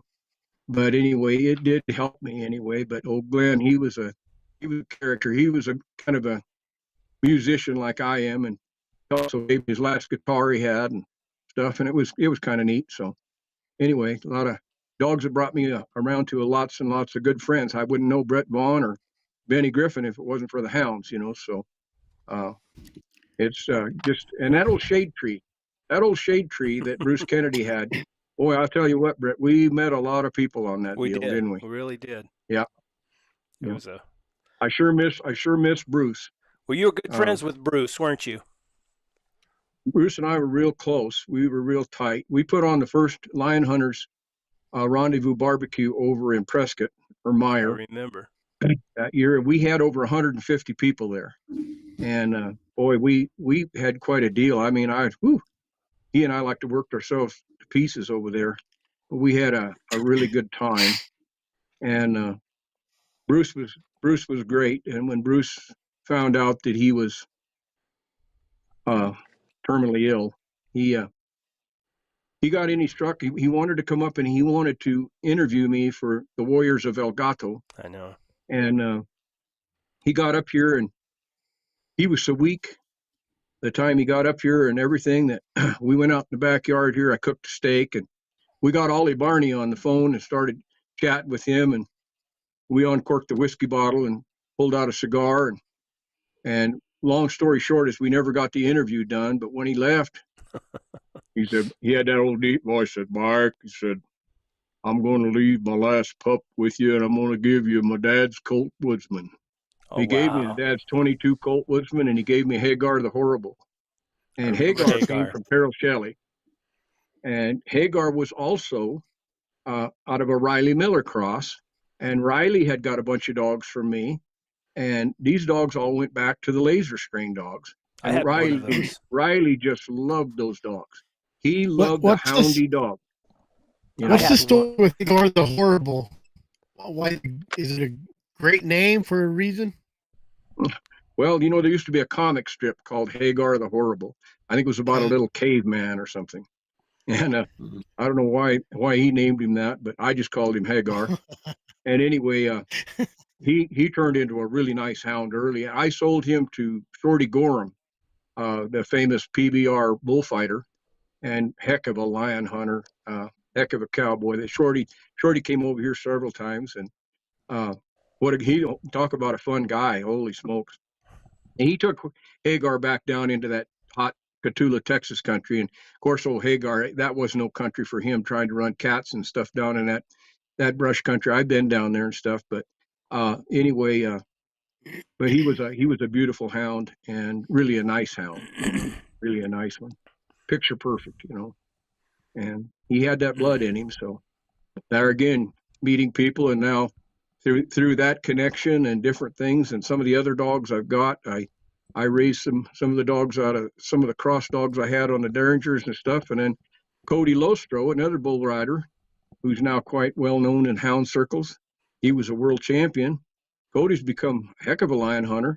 And one of his first dogs he got was, he got it from Robert Clemens, but Robert Clemens got the dog for me as a pup, and that was Little Max. And Little Max was out of Max, and I think, Benny, you'll remember Max. And Max was out of a Derringer cross, out of Sharkey. And pretty darn good dogs, pretty good bunch of dogs. Yeah, anyway, those laser dogs. I could tell stories all night. that laser. We can listen all night. That laser bitch. She was. I mean, they went down to some back to some bloodhound blood. The Lee dogs, as we know, had bloodhound in them. Yeah. They went to Florence as well, and that's where Homer got the idea that Ernest Lee went down and got some bloodhound crosses from an old sheriff that was in the Silver City area, and I think his last name was Thompson, Ben or Bill Thompson, something like that. He had hunted with Ben Lilly, and they got some of that bloodline, And I got into that bloodline before I even knew those guys a little bit through the dogs of Corwin Estes over in Eager, Arizona, and Rin Hamlin, and Pat Watland again. And so those dogs, it's amazing how those dogs have made the circle around, you know. But they all had a percentage of bloodhound in them, and you could see it in a lot of them. And believe me, they were not slow dogs. They were not lazy dogs. They weren't the kind of dogs you see them, the ladies in the little funky skirts running around in the dog shows with. These dogs could get it. I mean, they could get it on. A lot of them weren't even that big, but they had that. They had something special in that nose, the right ones. Yeah. So, and that's all a lot of people had to work with back then. I mean, they didn't have all these breed associations and everything. You know, when the Lee brothers came along and stuff, they just called all their dogs English dogs. They're English type dogs. They could be a red tick, they could be a blue tick, they could be a speckled dog. And Ernest Lee was part of the foundation group with Dr. Finley and Warren Haslauer and a bunch of them that got together and formed the American Blue Tick Association and split it away from the English. And then back about that time, you know, just before that, that's when Lester Nance started the Tree and Walker Association. All those dogs were related. I mean, they were all related somewhere. They just, you know, they said, well, I want something that looks a little more like a Camaro. And the other guy said, well, I want something that looks more like a Jeep. And, you know, and whatever rocks your world, you know, and whatever worked for you in the areas, you know, we hunt in such diverse terrain and diverse climates. Sometimes you have to tailor your dogs for that, you know, and a good dog's a good dog anywhere, but sometimes it takes some stuff, you know, different things, different elements. When you were running bears, what dogs did you run on bears? Oh, I ran everything. I mean, I'd go to the pound if they the gals over at the pound knew me. If they get a hound in there, I mean, and they said, we got a hound's pretty young and everything. You want to come and get it? Oh yeah, I'll come and get it. I had about as good a luck out of them pound dogs as anything running bear. You know, about one out every 5 would do something, you know, and that was good for me, you know. So the price was right. I would say that my best bear dogs ever, if I had to nail them down, were my black and tans, because I had a special strain of black and tans at that time that Buddy Hutchings up in Salem, Utah, had bred for a lot of years, and they were single registered dogs. They probably had other strain or stuff in them, but he got them consistently breeding to black and tan and stuff. And I mean, they were tough bear dogs. I mean, tough. I mean, I've seen 4 or 5 of them dogs, you know, big stout dogs, just jerk a 250-pound bear right off his feet and stretch him. You know, they were tough. They had no backup in them. And I sold a lot of bear dogs. And a lot of them were pretty good lion dogs too. I wouldn't say they had the tremendous amount of cold trail for the most part that a lot of these other hounds had, but they were fast and they were tough, and you could hunt them 7 days a week.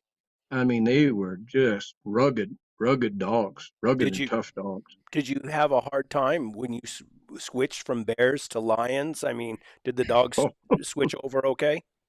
No, not really. I mean, it was hard because I was running bear so hard, Brett. I mean, I was a wild man. I mean, it didn't matter if there was a bear out there. I'd take off with a 22 pistol, 1 leash, and a mini mag light, and I'd be gone. You know, and I'd just go, and I'd have them dogs so wound up, and I'd hunt here, and I'd get done hunting here, and then I might be hunting on the Jicarilla, and then I might be hunting Colorado, and then I would load up and I'd go to the White Mountains of Arizona, be camped up in Pueblo Park and hunting up there. And these dogs, I mean, people would probably try to arrest me if they saw my dogs, because they were like skin and bones, but you talk about tough as wang leather. And I mean, they were catching bad bears. And I mean, we had many multiple bear days, multiple bear days. And how many But you switch them back on lions, yeah, it was the rare one that would really come back to the ground and stuff without quite a lot of encouragement. And during that period of time, how many times were you married? Yeah. You just stop counting after a certain number. I'm on number 4 now, and I'm not trading anymore. And she loves to hunt lions, and she's a darn good lion hunter. You guys she rides good too. Yeah, and she's a hand on a horse, believe me. Yeah. and she could spot a lion track. I mean, I've been riding along and hitting dogs this way and this way. And she said, "You just rode over lion track." No, I turned my horse back around, and pretty good lion track too, you know. And yeah, she's got the eye, believe me. That's good. And it was a real education for her when she first got with me. I'll never forget it, because she'd never had any, you know, she'd grown up, you know, outside, but she'd never had any initiation with hounds or anything like that. The first time I took her, we had a depredation lion over on the Navajo reservation, and I'd gone over initially, and the lion had killed 13 sheep and goats, and we got on a cold track, and that lion sold out of that country, and he went 12 miles and crossed the highway. I pulled off and got back, and pretty good drive from, I was west of Kayenta at Black Mesa and back to Farmington, and I got back over there. Next morning, I no sooner got over there, and the ADC officer called me, and he says he struck again. And so the next morning, we're gone at 2 o'clock in the morning or whatever. We get over there, and sure enough, he was close. He was pretty close, and the dogs got on him, and they bait him. He didn't tree. They bait him, and they bait him in an old dugout, an old Indian dugout that they had there. And oh boy, it was a fight. I mean, it was something else. He was a pretty good Tom, about 140 pounds. And we got down in there, and I mean, I had Ben, Blue, Max. Oh heck, there's another dog there, but I can't think. And then I had my bird dog along. He thought he was a lion dog too, but he got his mind changed that day. That lion got a hold of him bad. But anyway, we got down in there fighting that lion and everything, and it was, the dust was boiling out of there and everything. And I looked back behind her, and there was kind of an old corral looking thing back there that was falling down. And I looked back, and there was a snubbing post in that corral. And I looked back there, and here's Bobby, and she's standing behind that snubbing post like this. I says, "What are you doing back there? Get up here. The fight's over here." She says, "I'm not going up there." She said, "I looked in that thing's eyes," and she says, "You know those lions can sense fear, and I'm scared, and they're going to go for the person that's scared." Anyway, it was pretty funny, but we finally, Charles Black Sheep and I got down in there and got him killed and drug out of there. And that poor little old family living back there, they didn't have any running water. They didn't have any electricity. They were running on kerosene and generators. And all said and done, he kicked that lion, in 2 strikes had killed 33 of their animals. Oh, and jeez. little old lady come out there and she says, "That lion killed 3/3 of my sheep." Anyway, we got him, but that was her initiation. That was her initiation to lion hunting. And it wasn't too terribly long after that she tracked one down on her own with Big Ben and Little Red and Vicky Wayne, and got him out, bait out on a ledge, and she got out there and killed him, and he fell off the ledge, and she bailed down off there and drug him out down through the bottom herself. And I come around and with a truck later and picked her up. And she had her lion, so she was full-fledged lion hunter. I'll be dang. Mm-hmm. Let me just interject, Mike. I knew you with your previous last wife, and then I knew you with Bobby Nell. And let me just brag on Bobby Nell. Yeah, please do. She's an outrageously good gal, and the two of you are good for each other. And you've got a lot more life in you with her. Yeah, I do, Benny, and thank you for saying that. Yeah, she's wonderful. We've got a wonderful marriage. We enjoy a lot of the same things, and she's very, very active with youth programs and state fair queen and rodeo and that sort of things, and a lot of horse stuff. And I do that too. But she's also involved in our entertainment programs that we put on and that we do. And she's a very talented singer, entertainer, and musician. And so we just have a lot in common. And nothing against my ex-wives. I mean, they were putting up with a hard case with me. Believe me, I'll tell you what. I was, believe me, I went to the dogs early. I went to the dogs early. But, not every woman is cut out for that, and I understand that. But I guess it was something that I just felt like I had to do, and I did it. And I'm glad that I did. I'm glad that I did, and I'm glad that I still have all these wonderful friends, and that I'm still able to get out and hunt. I'm still in great physical condition. I still get up and work out, and I'm running and working colts, and feeding cattle and doing all that'll keep you in shape, and so my health is good. I can still do all that, so that's a good thing too. So I never got busted up out there real bad or anything. I hear stories of a lot of people, and I always think of Warner and Kelly. And of course, I will tell you, I've never hunted as hard as those guys did, or hunted as hard a country as they do. I take my hat off to them, and although I've never met them in person, I did get to know Marvin Glenn a little bit via letters and telephone calls, and he was a very, very nice man, very supportive. And I know they're just wonderful people, but they hunt some of the most rugged country. Oh my gosh. And they've had some terrible wrecks down there. And I can just see why. You're just you're in peril anytime you get after a lion down there. I mean, it's bad. And they've been busted up, and I don't take anything out on your mules, Brett, but they've had some mule wrecks too. But believe me, I've seen lots of horse wrecks too. And I've got nothing against a good mule. I've rode quite a few of them, and I think if I was starting over today, and I think I would look far and wide and be willing to spend the money to get a good saddle mule. I love horses. I love working horses. I work cattle. I've got some good mountain horses. I really do. But I'll tell you what, I think the merits of a good mule are truly there, and they're just tougher. They're steadier, more sure-footed, and they're going to save themselves. And generally, they'll save you in the process. So, and the key, I got a lot of admiration for them. The key word is a good mule. Yeah, good. Yeah, and just like a good dog. That's what I tell people. Spend the money if you can. Go make the money before you start, and go buy the best doggone dog you can find.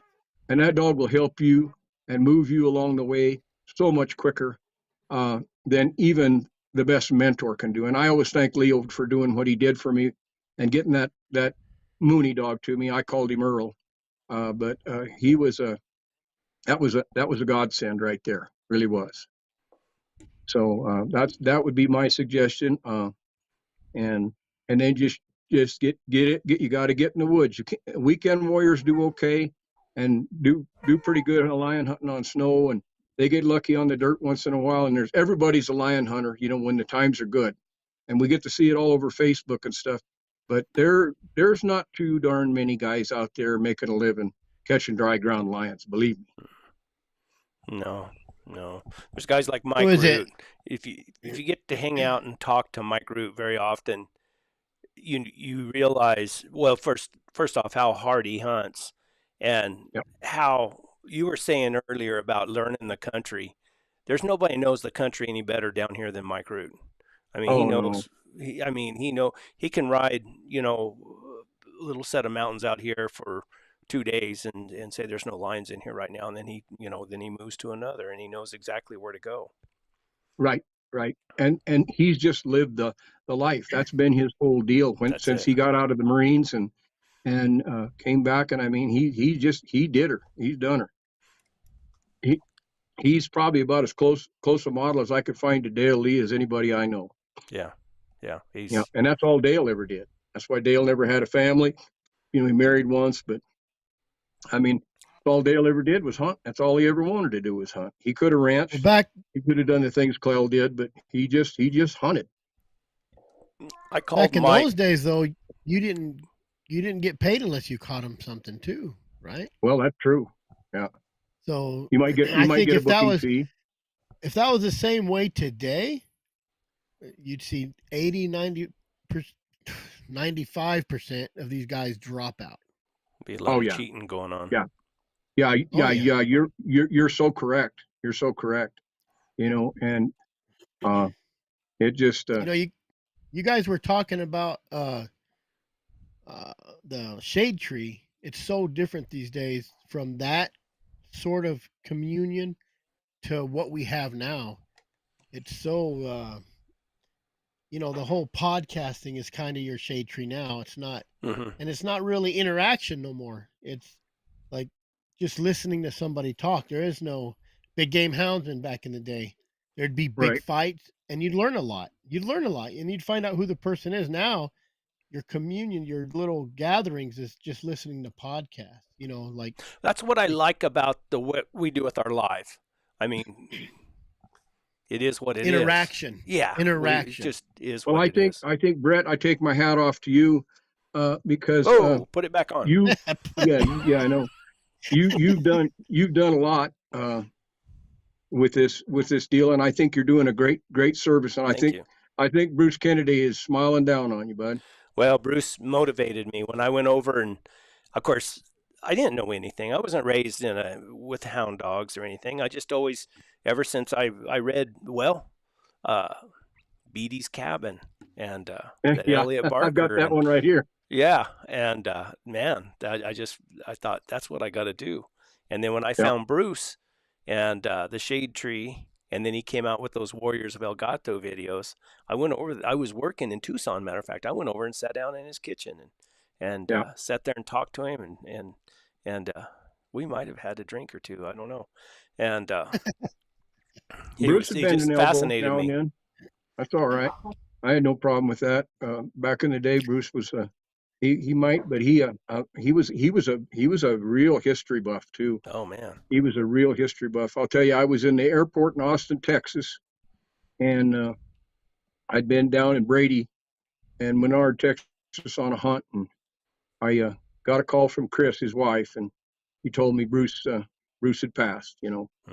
And that was pretty tough for me. Pretty tough.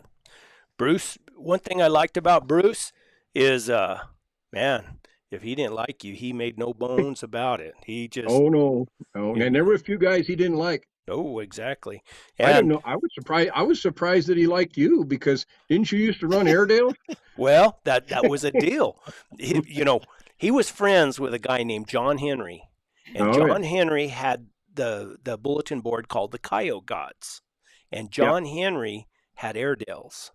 Well, him and Bruce, now Bruce accused John Henry's of being, how would you say it, politically correct without us getting in trouble? He was his politics weren't the same as all of ours. He was attracted to the same sex. And he was what? Attracted to the same sex. Oh, now, I didn't know that. Well, that's what Bruce told me. Now, Bruce might have just been me. I mean, I've never met the guy. All I ever got was, I never met him. So. Well, but John Henry was crazy about Airedales. I kind of fall in the Willie Nelson camp there. That shit ain't right.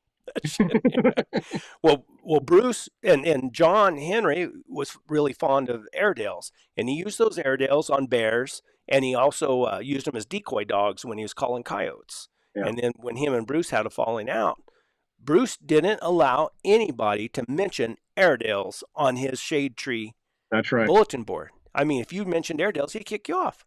So I asked him one time, I said, Bruce, when I seen him, I said, Bruce, what is the deal with the Airedales? Because I had Airedales, because Elliot Barker from Beatty's Cabin, when the dogs bark tree, he had Airedales. And that was my only exposure to running lions and everything. And Bruce said, he said, it's not the dogs. He said, it's not the Airedales. He said, it's the people that own them that I don't like. Well, I take you back in a story with my dad again. I said he never had hounds, but before I can remember, he used to work with it was actually one of his cousins, Roy Goodwin, that was a state trapper up in Montana. And he also worked over onto the Dakota line side, and they ran Airedales. They had the small Airedales, and what they would do in those days is they would den coyotes for bounty and clean the coyotes out. That was before the 1080 program came in with the poison. And so my dad had experience with Airedales, and he just always said, oh, if they're not in a skunk, they're in a porcupine, and all that. But I've never, I've never had any experience with them personally myself. I did hunt with several half Airedales. Cecil Ralston had one, and he was a pretty good dog. He's a pretty good line dog. He was half Walker and half Airedale, and he called him his airtight, and he was a pretty good dog. I had a couple quarter Airedales that were really good dogs, really nice dogs. They were out of that Hoover dog that came from Riley Miller, but was out of that laser bitch that Riley Miller got from up there up north, the laser dogs. From Dan, yeah. And those were they were good dogs. Those two were good dogs. But I think those Airedales, there've been so many bred for so many different purposes, that it's kind of like those mules. You got to get a good one. You got to get a good one. Well, I'm sure you're familiar with Daryl Fry. Oh yeah. Over in Nevada, and Daryl hunts Kimmer curs, and he catches in some of the worst country in the world. And he also uses the same dogs to decoy coyotes. He thinks they're the perfect, depredation type dog. And I've never had one, but I ended up with one. She's a well-bred dog. I don't know. We'll see how she does. She's real gamey, and boy, she can locate. And she seems to have a pretty good nose. I don't know. I thought I'd give her a try. It didn't cost me anything but the dog food. So she's registered and all that. But I think they might have some real merit in some cases for some things. Well, when we went down there, and I've told this story before to everybody. I got a bunch of dogs that'll cold trail. I mean, they'll really cold trail. I've seen your dog work. But when I hunted with John Klump down there, and really, he only had one or two dogs that really cold trailed, didn't he, Benny? That we had with us. Well, yeah, just one that he really relied on. But we were trailing this little old Tom Lion down through there, and I couldn't get over what his other dogs were doing. Those other dogs were looking for that lion. They weren't messing around with the track. They were on the other side of the canyon. And I asked John, I said, well, what are those dogs doing over there? He said, well, they're looking for that lion. Like, you dummy. And they were looking in cracks and holes, and they were just fanning out and looking while that one dog was cold trailing. Yeah. Well, I think sometimes a combination, and Dale Lee talked about that too. They almost always ran a cur dog with him. And even when they went down to hunt jaguars, he had Bobby with him, and that was a dog. He says a lot of times that's the dog that would find the jaguar. And so I think they do have some merit. I was hunting down in the Huachucas in southern Arizona with Donnie, and we got a coal line track going, and it's just hard as nails. You couldn't see a track for nothing, And believe me, he had spent big money on these dogs from Scott Derringer, or Sam Derringer, I'm sorry. Scott's the dad, and Scott's the son. So anyway, all the same bunch of dogs. But anyway, he'd spent big money. He went in it the right way. He got into it he had the money to spend, and he went ahead and got some really good dogs. And so I'm sitting on a mule there by a water hole, and them dogs are trailing off, cold trailing. He had a dog there she was a cur dog. She looked to me more like a Catahoula cross or a leopard, and called her Goose. And she didn't go with them dogs. And she was back around that water hole smelling around. I don't know what's she doing, smelling coons or ringtails, or what's she doing, And finally, I think Tyler was with the dogs, and Donnie came back, and I said, what's this here dog? And he says, that's Goose. Says she catches about 9/10 of the lions we catch. I said, what's she doing? And she says she don't trust them other dogs. They're going the wrong way on that track. I said, you think so? And he says, yeah, I know so now. That's why I came back. And so came back, got the track turned around, and then Goose just went right on. And when Goose was pretty silent, but when she'd go to the front and she'd open up, there's the lion. And almost all of them are in the rocks there, almost all of them. And he said, that's the secret weapon right there. And I said, well, what kind of money did you have to spend for that dog? And he said, yeah, she came from Derringer's too. And he says, I'm embarrassed to tell you. He said, but it made all the difference in the world finding those lions. And so I don't think it's a bad trip to throw one of those in there. And I know on bobcats, and like I said before, lots of bobcats are treed and not located.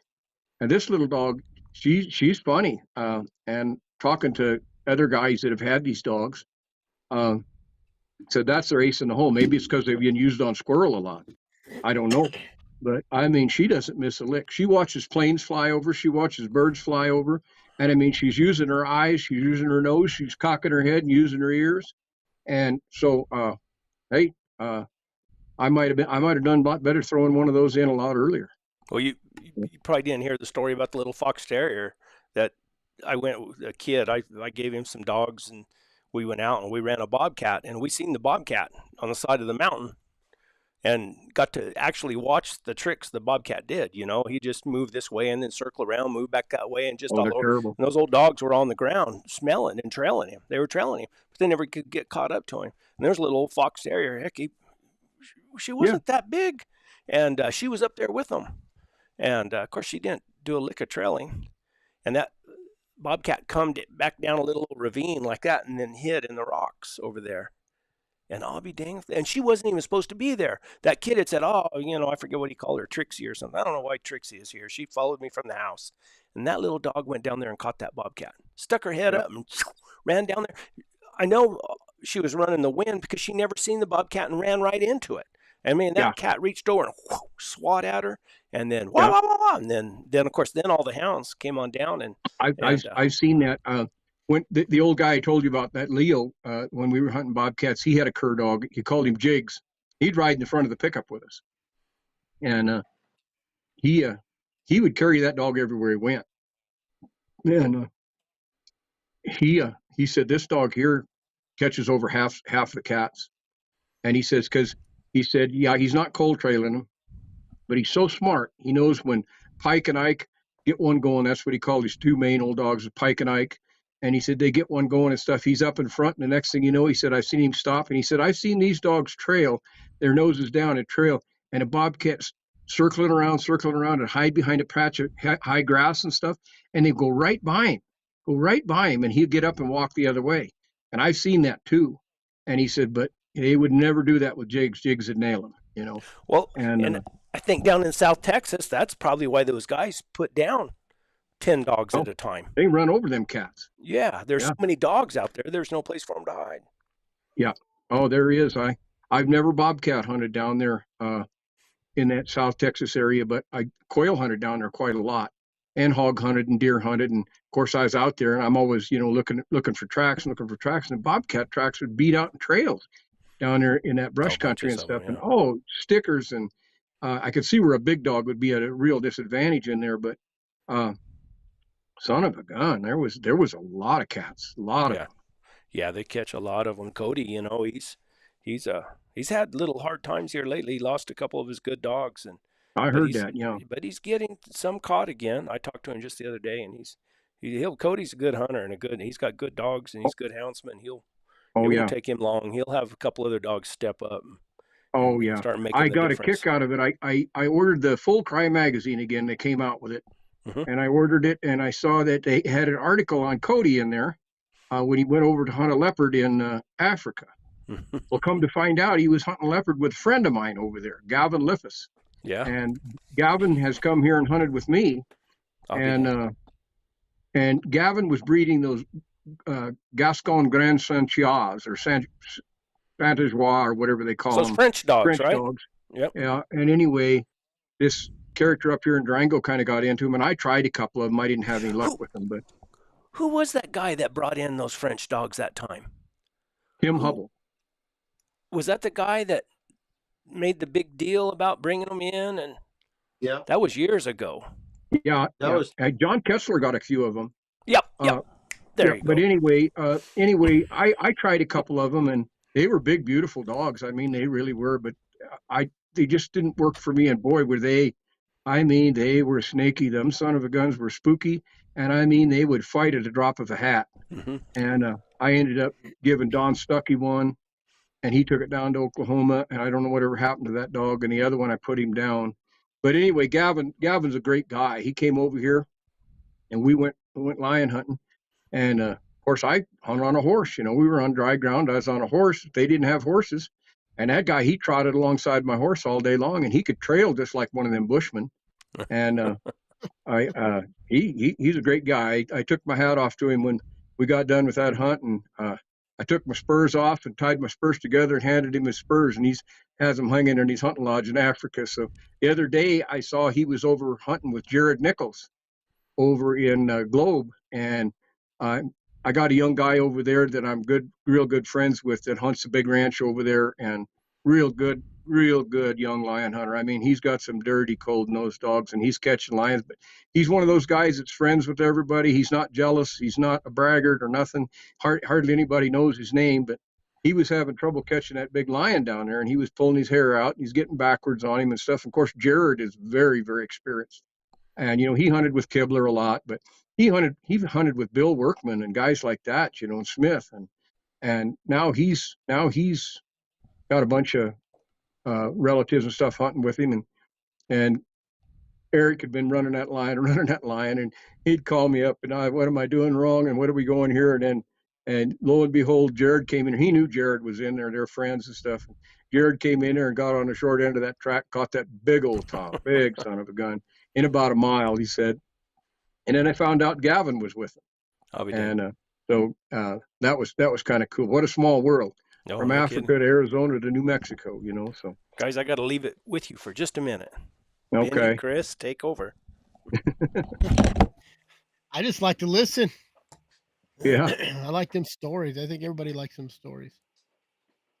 Well, Benny and I, we've had some fun. When we were hunting down at the Lobo, that was quite a place down there, Benny. I'll tell you what. Whew, I don't think it gets. I mean, there's tougher country than in a lot of places and stuff, but I don't think there's much tougher trailing than there is down there in that piece of the world. And boy, that's an old windblown son of a gun. I've been in some real bad country, Mike. I always hunted the worst rock pile and the most bluffs and all of that. But that country down there is the only place I ever had a horse get on me and break my leg. Yeah. Oh, I felt bad about that. We were down there, and we'd been hunting and we were all on young horses. We were riding colts. I mean, and Missy Mraz is just an outstanding lion hunter and just a great human being, fabulous gal to hunt with, and cowgirl there's none better. And we were coming back, and we were kicking these old colts up into a trot and a gallop coming up this sand wash. And Benny, he's coming along behind there, and he had this kind of a dopey-headed colt. And all of a sudden, I heard, "Hurrah!" I looked back, and there's a big cloud of dust, and that colt stepped off he stepped off a bank or something, didn't he, Benny? And down he went. The bank. And he just drug his.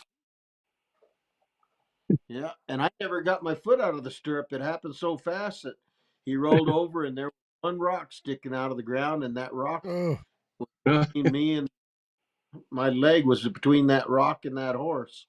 Yeah. And then when he jumped up, my spur was hung, and he flopped around me with me down there and hanging around the back. And I shouldn't laugh because it wasn't funny, but it was kind of a funny sight there for a minute. But Benny, he was hurting. I was worried about you driving all the way back to Hagerman.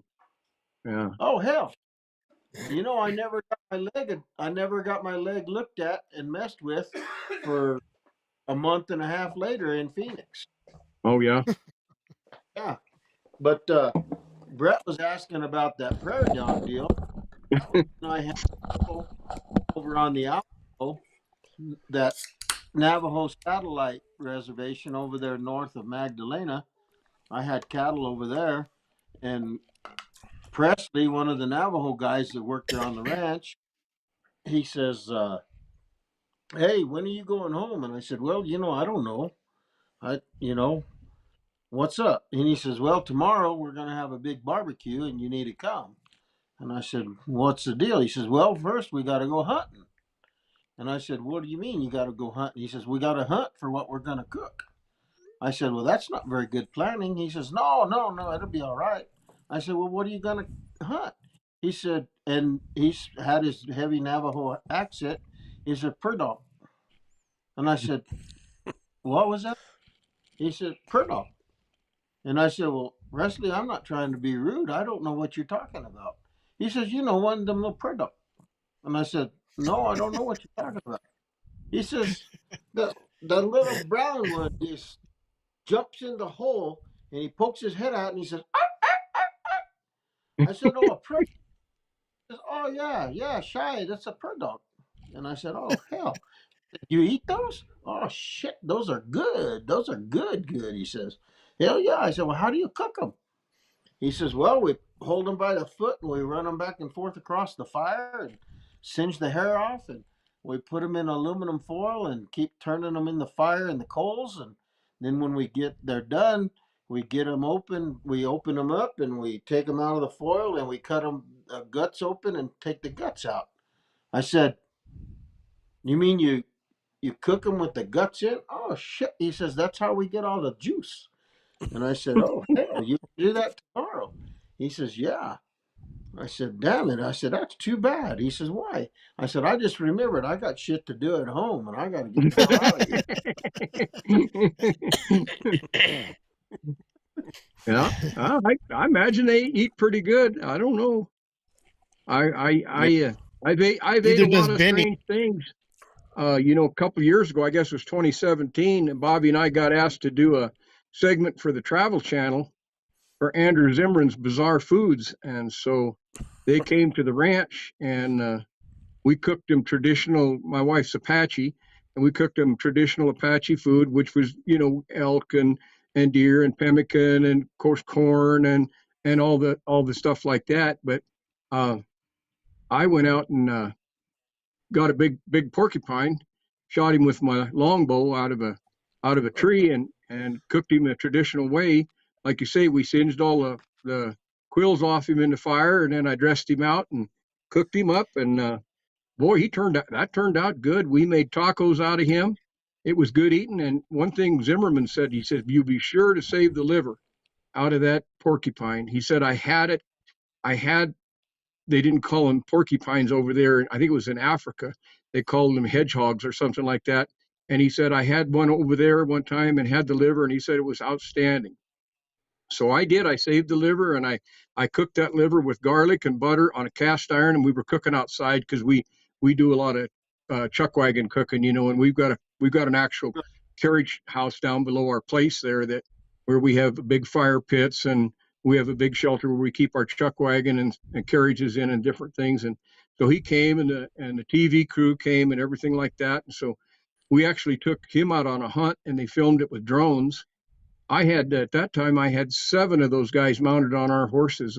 I had cameramen on horses. I had audio guys on horses. Of course, the drone guys were running them off the ground and stuff. And so we went on a deer hunt. He couldn't get a deer tag, but Bobby's dad got one, an elder tag. But we didn't shoot a deer.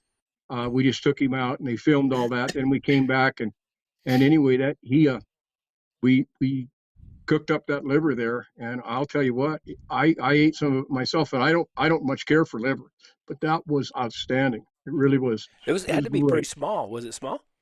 Yeah, it was pretty small. You just got a few bites a piece, you know, but it was really good. Delicate. Bobby's Was it youngest sweeter? son even liked Like it. a sweet taste? Yeah, it kind of like pork, kind of like pulled pork. It was, you know. And of course, we made up a slaw and everything, and made the tacos with it and stuff. And yeah, it was pretty good. I slow cooked it, and no gamey taste at all. You know, nothing like that. So, I've skinned thousands of coons, but I've never eaten one. I know they eat them, but after, boy, you'd go out at night, and I mean, there's nights we'd catch 12, 14, 15 coons and have them in the back of the pickup, and they'd been in the cornfields or the wheat fields and stuff. And next morning, they're already starting to, you know, a little bit, and you're skinning and that smell and stuff. And I said, whoa, boy, no thanks. I never ate one. But I've ate lion, of course, and bobcat, and of course ate a lot of bear. And you get a good bear, it's good eating. Lion's okay. You know, it doesn't have much taste. People talk about what a gourmet food it is and stuff, and I cooked it for a lot of big game dinners and stuff. But it looks like veal pretty much, but it's generally what you put on it, what you season it with, and deep fry it, and have a dipping sauce. And I mean, it's real mild. Dang, I'm gonna say it Mike, tastes kind of you're like making chicken. Yeah, I don't know, you're making me but hungry I know I haven't even ate yet. with yeah, a if you're hungry, with a dipping but sauce. I like that. Bobcat, I had a little trouble with that Bobcat. I had a big old party, and of course there was some beer involved, but we had goat and we had some lion and we had that Bobcat, and there were some guys who ate it and liked it pretty good, but boy, every time I took a bite of that stuff and got it in my mouth and stuff, and I could think about them pack rats that Bobcat had been eating and different things like that. And I said, lions eat a lot of venison. That's recycled venison, but I don't know if I like recycled pack rat all that much. So What do you it got, didn't go Benny? down real good. Tell us a story. This is what Mike was talking about. That's from Africa. Hedgehog? Yeah. Yep. Yep. And they're cut off. You can't see the end here, how Hollow. big it is. Oh, they're They've big. cut it short so they could make this necklace. But look at the, Oh my God. that's dry Africa from Swaziland. That's one of those hedgehog deals they got over there. Yeah, that's exactly what it was, Benny. He shot a picture of it, and that's exactly what it was. I mean, that was an awful looking thing. Yeah. I've had terrible times with porcupines, so I don't mind taking them out. I've actually lost dogs to porcupines, and I mean, I just had them so bad. They had them in their eyes. They had them, so many hundreds of them in them and stuff that they'd work out through their brain. And I just hate those damn things. Do you still have many porcupines up there? Yeah. We don't have hardly any down here anymore. They've killed some of the biggest pinon trees in our yard. They've killed them, and so if we see them, they don't last long. And they're good. They're fun to shoot with a bow. They don't run off like a deer. Get them up that tree. I could sit around there and sling a few arrows and finally hit one. Well, I remember finding porcupines that were a lion and ate them and turned them over and split them open, just like clean, just as clean as could be. We find that quite often, and we've got a lot of elk and a lot of prey species in our area. We don't have a lot of cattle problems like they do in Arizona or west New Mexico, because we have so many elk. In fact, the night before last, Bobby got me up at 3:00 in the morning and at the ranch, and I went and looked out the other bedroom window, and there was a 10-cow elk so close, if I'd have reached out the window, I could have slapped him on the back. And the night before, we'd seen about 300 head right there in our heifer pasture. I mean, they're coming through there, just elk everywhere. Oh, and they're looking for anything green. I'm hoping they move on, That's why they're bringing the wolves in there. We don't have near the deer we used to have. We don't hardly ever find a deer kill anymore. Where's just that elk. state? Where's that state they're about to open season those elk? Where was that? Wyoming. Like literally open season, right, Benny? Open season? Yeah, they're getting ready to just uncork the tags for Wyoming elk hunting because they're just overpopulated. And Wyoming's big deal has always been those speed goats, but I guess they've been overlooking and maybe the predators are running them out of the park. I don't know about that. My son lives in Wyoming, and I use lots of elk and stuff, but they had a terrible winter last year in Wyoming, and winter kill was tremendous on deer, elk, and antelope. So I just don't know. And I know over closer to Yellowstone and stuff, the wolves are being real hard on the elk. Yellowstone population has gone down to about 1/10 of what it was 15 years ago. And the wolves are going crazy, and you can hunt wolves up there now. Colorado has just reintroduced them, and they turned 10 of them loose at $1 million a wolf. It cost them to turn those wolves loose. $1 million a wolf in this program. I'm going to show you a flyer that I've got here. Hold it up. I don't imagine anybody can. The other way. Go opposite. Right there. There you go. Right there. Yeah. Anyway, I'm not doing very good, but the Colorado Outfitters Association is doing a banquet fundraiser the 13th in Pagosa Springs. Bobby and I will be performing before the banquet. Oh, cool. And the subjects that we're going to be bringing up at this is, it's, of course, the mountain lion and bobcat hunting ban that's being proposed in Colorado right now. And we've got to fight that. I mean, it's the front range over there, and God bless those people, but they just don't have a clue about mountain lion and bobcat hunting, but they're the people that are trying to make the rules. And then also the uncontrolled wolf population with no management agenda. They have no management agenda at this time. And so we're trying to build a unified voice to work against this. And I'm working with my good friend, Dick Ray. And I suppose most of you have heard of Dick Ray. Dick Ray is probably one of the greatest hunters I've ever met in my life.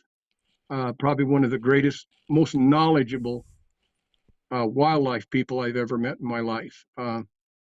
Dick is in his 80s now, but he and I will be getting together tomorrow. We get together every 2 weeks. He does a little entertainment as well, and we do our every 2-week deal in Durango, Colorado on Tuesdays. And Dick is somebody that we need to get an interview with, because you got a room named after you now, don't you, or something like that? Yeah, the Strader Hotel, you bet. Yeah. And it's a great venue, because we get a lot of ranchers in there. We get quite a few lion hunters come in, and just have a good time, sharing cowboy songs and Western music and poetry and jokes and old stories and stuff. And anyway, for those that don't know, Dick Ray had the New Mexico state record lion for many, many years. He still has number 2 in the book, but he also caught the world record lion in Colorado, the U.S. world record lion that Brian Williams harvested. The largest lion had been killed in over 100 years in the United States. Teddy Roosevelt held that record for many, many years.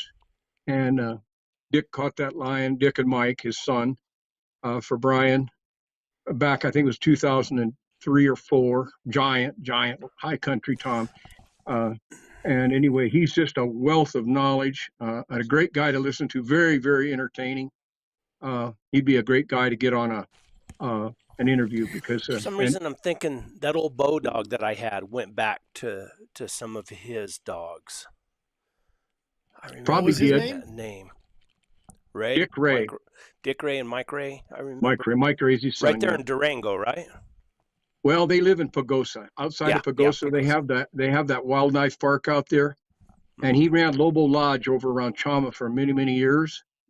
And I mean, and he also had an outfitting business in Canada. And then he hunted jaguar in Venezuela for six straight years down there. And so, I mean, you talk about a guy that can tell you the stories. When I first started hunting in New Mexico, he was one of the few guys I would run into out there.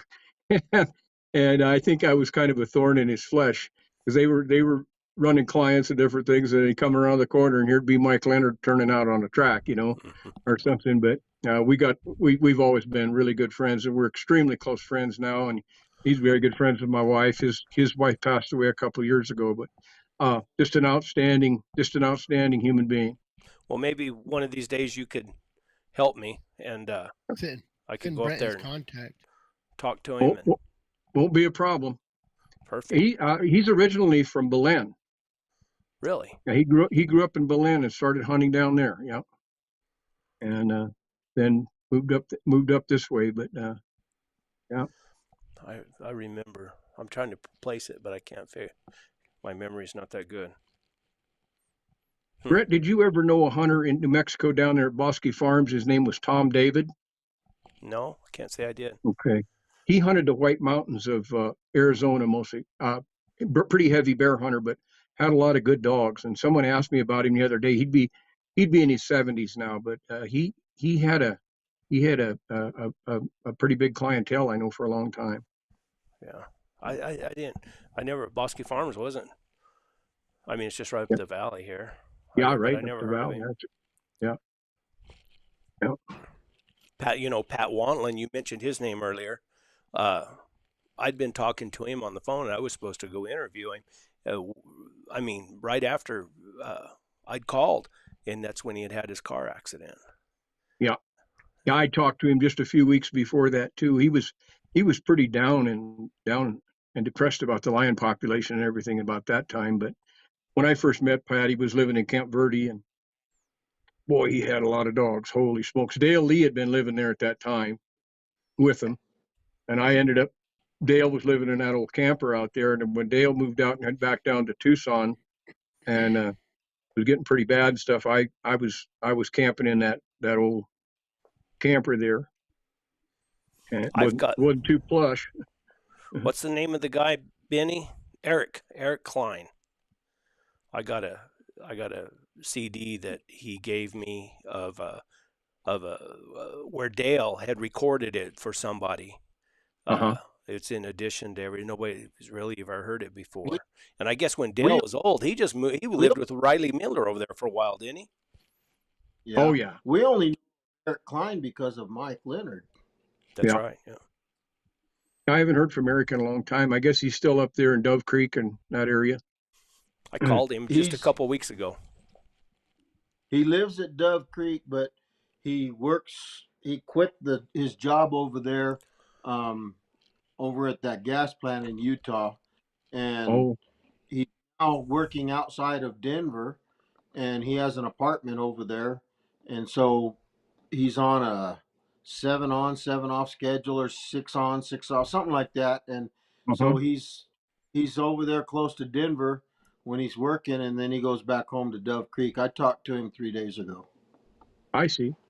Yeah, I hadn't heard from him. I know he was hunting a little bit with that Brian Lyons a couple of years ago and stuff. And one day when we were doing a show there in Durango, John Proud from Vermont, who I know very well and hunted with, and comes out here every year and spends a couple months hunting and hunted with me and stuff. He came, and Brian and he came in and spent the day with us. So.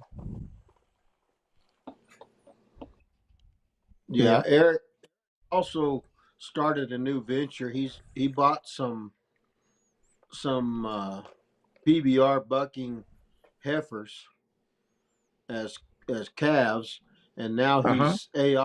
He's got 3 heifers, and he's AI'd those heifers, and so he's trying to get into the bucking bull rough stock business. Well, there's money in it if you get the right stuff. I know that. Yeah. Oh yeah. I got a friend down the road here. His name's Ron Baca. Ron was in Hounds when I first moved here. He was mostly into competition hunting and things of that nature, but he's had lots of different ventures. They have a big ranch up on what's the big peak over by Grants? I can't think right now. Anyway, Mount Taylor.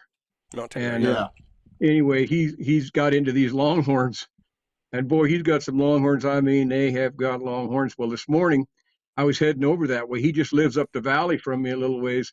I come around the corner, and there was a bunch of flashing lights and everything. That's the first time around here I've ever got to see a longhorn stampede. They let them out of one pasture, and they got out on the county road, and they were stampeding down the road, and they didn't have any horses. They had 4-wheelers, and they had animal control out there, and they had some state trucks, and they were trying to corral those things. And the faster they run them with those 4-wheelers, the faster they went, and through the fence. And oh my gosh! And I saw Ron going back down the road, and he was winded. I could tell. I thought, well, thanks for the stampede, you know. Does anybody out there in the gallery have any questions or anything? I think seen any, Chris? I've seen a couple. Chris had told me today that he had contacted Ed Vance about coming on, and we didn't know it. And I'm chatting with Ed on Facebook, and he's deaf. He can't. He had been. He's yeah, exactly. But he said he had gone to a school and learned how to read lips. So you have to do it in person. Because I asked him, I said, I'd like to have you come on sometime. And he said, I just don't feel like I could do it. And because I told him, I said, you can come on, and you can talk about your book and this and that. But I told him, I said, I kind of felt bad. And I said, well, no problem. I said, we'll still talk about your book. So told him, I said, I tell everybody, I'm sure most everybody knows about it, but Trained by a I've got Hound the Dog. book. It's a great book. It's a great read. Excellent. Excellent. It'll Yeah, go excellent down. read. It'll go down as one of the better hound dog books ever written. And, I agree. And I think he'll sign it. He'll sign it for you. Yeah, he if you signed get a mine. hold He of him. didn't know me from Adam, but yeah, you can get it on Amazon, or you can go to his website when we're done with this deal, and I go back and Trainedbyhound.com, ain't it? yeah, I'll put it in the description of this video, a link. And if a guy wants to buy it, I think you save a little money going directly to his website. You know, when you buy it from Amazon, they get a big cut, so that I'm sure the price is higher on there. Yeah, it is a little higher. Super nice guy. It's not bad, but yeah. Super knowledgeable guy. Oh yeah. And I just don't think you'd have to go in person where he could watch you, I think. And Right. this would be hard, even though we can see each other. You know, we kind of have a delay, and heck, Yeah. sometimes it's even hard when we can hear each It other. probably wouldn't work.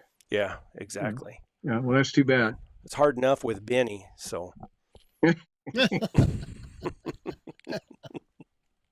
Hey, don't make me get the spear. He already has a necklace. I know. He put that necklace on and get that spear. Job being Yeah. one of these. Yeah, trainedbyhound.com. Here's a question.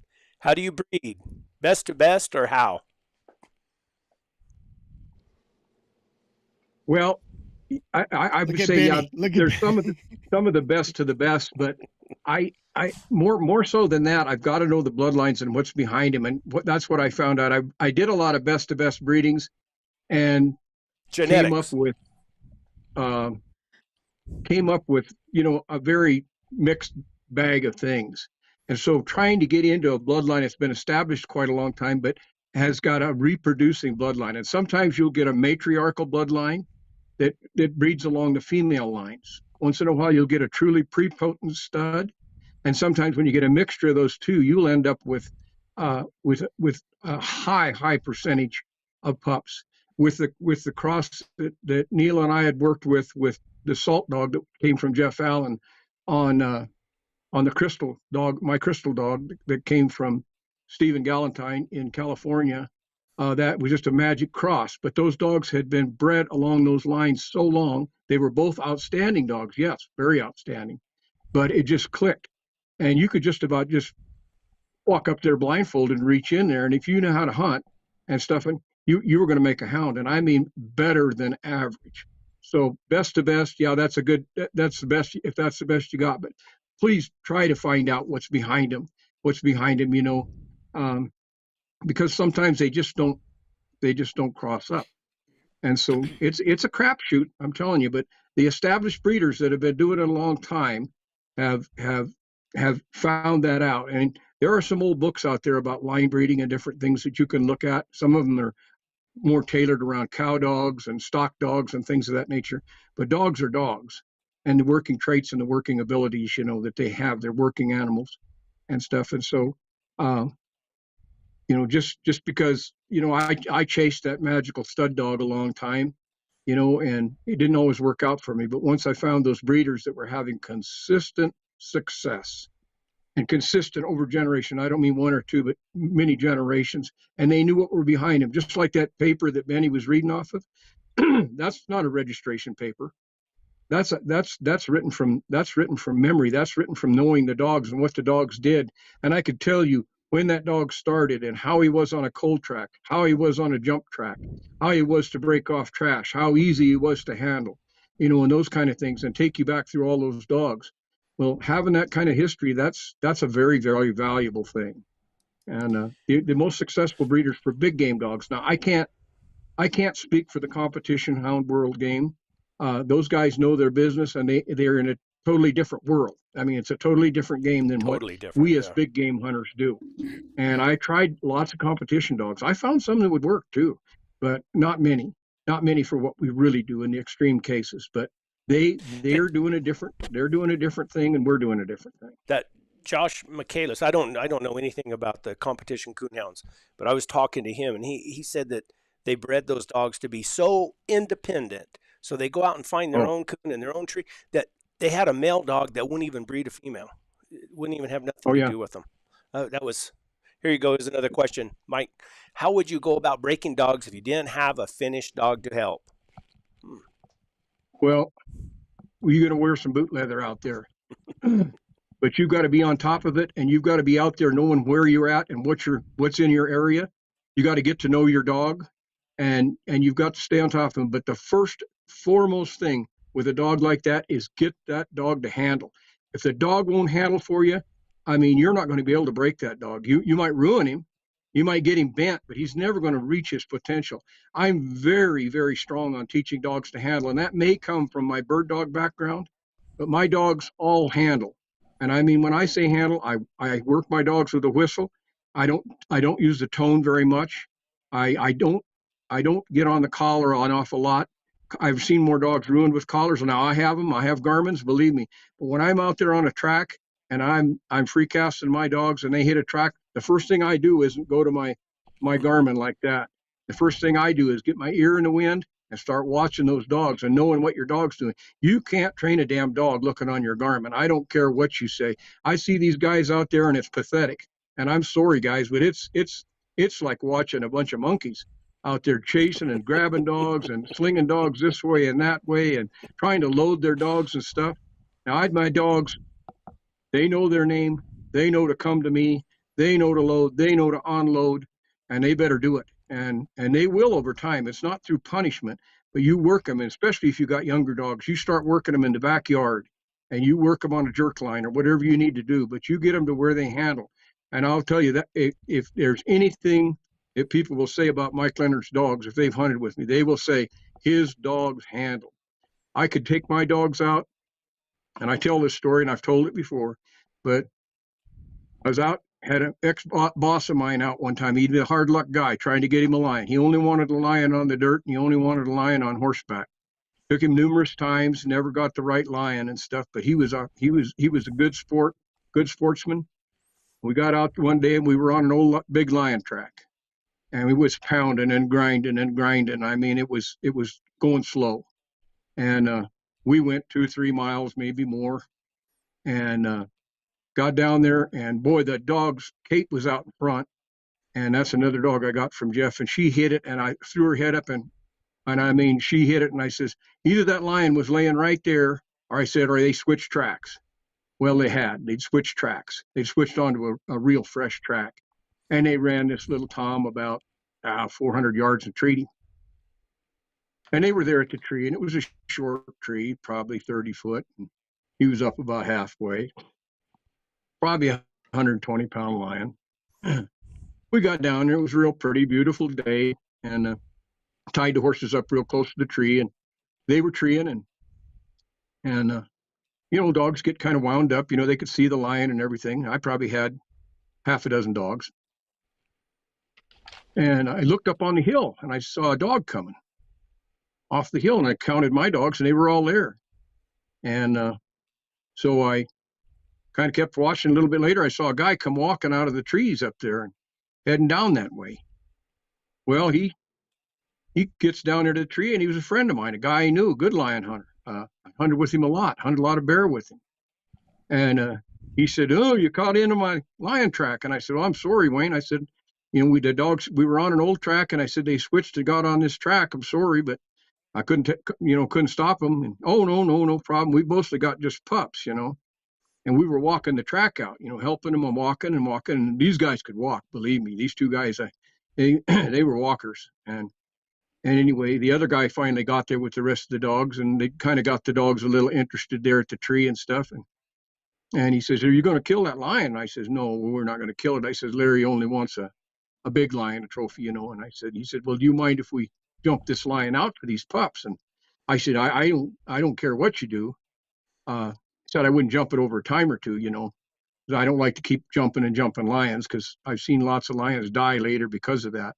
And that's a different story, but I can tell you. But anyway, I said, just let me get my dogs, and we'll go, and then go ahead and do what you want to do, you know.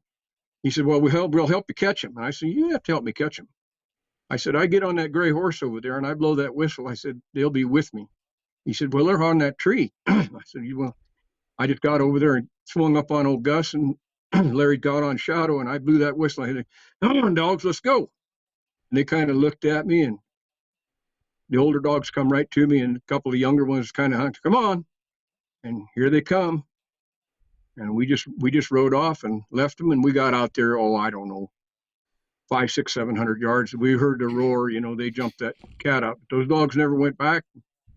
It was getting a little later, so we just went on to the trailer, And time we got to the trailer and loaded the two horses up, the dogs just jumped in their compartments. I had a custom trailer built with dog boxes in it.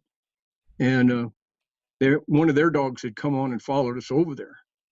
And so I loaded him up, and I says, I know those guys had walked a long ways. And so I says, let's go find those guys and give them a ride, give them a ride back. And so we did, and we found them a ways down there and had their dog for him. He said, I saw something today I've never seen before. You call a pack of dogs off a tree like that and just ride off. And I said, when you hunt these dogs every day and you're out there with them and you're camped with them and you're doing that and you're handling them, they have got to handle, and they've got to do that, and they will learn that if they've got any brains in their head. And hounds are smart. They handle a little different than bird dogs, but they're smart, and they get it. And once they know you're part of the game, it becomes pretty darn easy. But that's the first thing in that trash breaking deal, is get those dogs to handle. They may not handle quite as good as those did, and you're going to have some trial and error, and you're going to have some trash races and different things, but get them out there and get them on the right game. Get them on the right game. Do everything you can to get them on the right game to start with before you start this breaking process. And get them on and reward them and get them. I don't care if you're running coon, cat, bear, whatever it is, and get them on the right game and get them on the right game. They're going to have some flub ups. When they do, take them off, reprimand them, get them back on the right game, and don't just hammer them with an e-collar. I mean, because a lot of times you'll take the hunt completely out of them. I've ruined a couple dogs myself, I'm ashamed to say, but I have. I had some coyote runners that were supreme coyote runners, and a coyote can really mess your day up. And deer and elk are one thing, but boy, coyote, holy smokes, when they get hard on coyotes. You ever had trouble with your dogs cold trailing coyotes? Not too much. Okay. I mean, they got so good at it, some of those trash runners, I think they were cold trailing them, but generally coyote leaves a lot of scent. And a dog will run a dog. I mean, a wild dog. When I was running my bear dogs, I had to be real careful if I was close to town and stuff, because if somebody had a wild dog or a loose running dog and stuff, those dogs would strike a dog track, and they'd run that dog and bay him and take him down. I mean, They would. They were that way. So yeah, I had to really work on that too. So it's just something that's bred into them, Are you still breeding the Southwest Nance stuff? I'm not, but Neil is. You know where to go get it? Yes. And also there's a source in the California area, and there's quite a few of those dogs in Utah as well. They're spread around quite a bit, but I don't know too many people, but they're out there, and that's a great strain of hounds. How'd you start your dogs? The age? I generally start working with my pups just as soon as I can. 6, 8 weeks old, I'll get them following me. I'll get them trailing me up. I'll take them on walks in the woods, and I want them to know their name and things of that nature. And it's mostly playtime to start with, and just get them to handling. And before long, when they get a little older and stuff, I start teaching them how to load in a truck and take them on little drives and stuff so they don't get car sick. And I haul my dogs in a trailer a lot. I have a dog box and stuff, but mostly I'm hunting when I have horses, so I'm in the trailer, so they have to learn to load in a trailer and up in a trailer compartment and things of that nature. But I get them through all those rough things that can torment a young dog, scare the heck out of him. When you're in a hurry and you're going hunting and drag that pup, and you're dragging him around and slinging him in there and stuff, it's not the best start for him. And then I do start introducing them to caged game. And I like coons myself, and I've got a lot of coons around here I can trap and stuff. And I'll start them on a caged coon and different things just to get them interested and pull it up and, kind of bring their game blood up.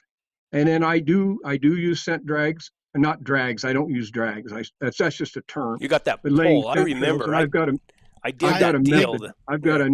I've got a method that I outlined that in the old Shade Tree or in the Yeah. Big Game Forum. That you can go on the homepage even to this time and look at the top of the home site, and you'll see cat dog training, and that is my training method to starting young pups, before a year old, with gland scent and a reward, and I lay out how I do it and how I lay the track, and then as they begin to. I went to the hardware store right after I read that and bought the stuff to do it. Started doing it right away. It works. It works. And I'm not saying that. And I've used Gras, Glands, Lion, and Bobcat scent for years. It was outstanding. Mr. Gras, he's passed away now, was a good friend of mine in North Dakota, and he made a premium product. I've still got quite a bit of it out here in the outside fridge. And I used it. It lays a long, low-lasting scent. And I could get up to where I was working those dogs when they got older on 12-hour-old tracks on the dirt. And once they get to that point, you're generally to the point at that point you can get out there with those dogs. You've got a handle on them. Now go find some game. And it's going to take some boot leather, like I said. You're going to have to walk and help them because you don't have an old dog. And sometimes an old dog's more of a hindrance than it is a help. It just depends if you have an outstanding old dog, or he's jealous, or he's slow, or he's just, sometimes these old pup trainers that people sell are just dogs that are wanting to dump and get rid of. They don't have the heart to keep them longer and live them out or put them down, so be real careful with that. Go hunt with that dog. Spend some time with that dog before you buy that old pup trainer, because you'll spend some pretty good money for him anyway. Let me tell you a story. You get out there and do it. Get out there and do it like that, and then get them on that game and repeat that process over.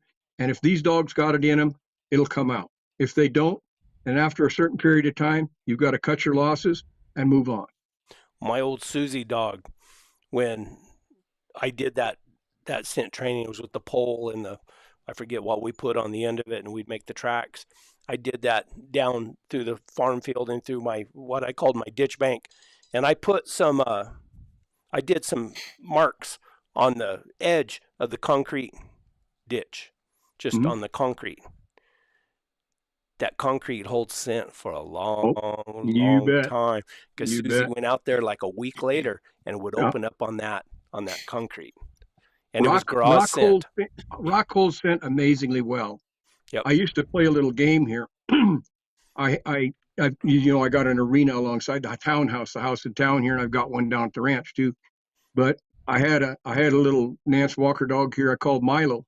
He was a trailing son of a gun. I'll tell you, cold nosed, just a really good trailing dog. He was hard headed as heck, but I mean a bad lion in the rocks. I mean he was a wizard, but he was so bent to trail that people would get a kick out of him. So I'd take a pebble about smaller than a marble the day before, and I would take that pebble and I dip it lightly in that Gras lure, and I'd spin it out through that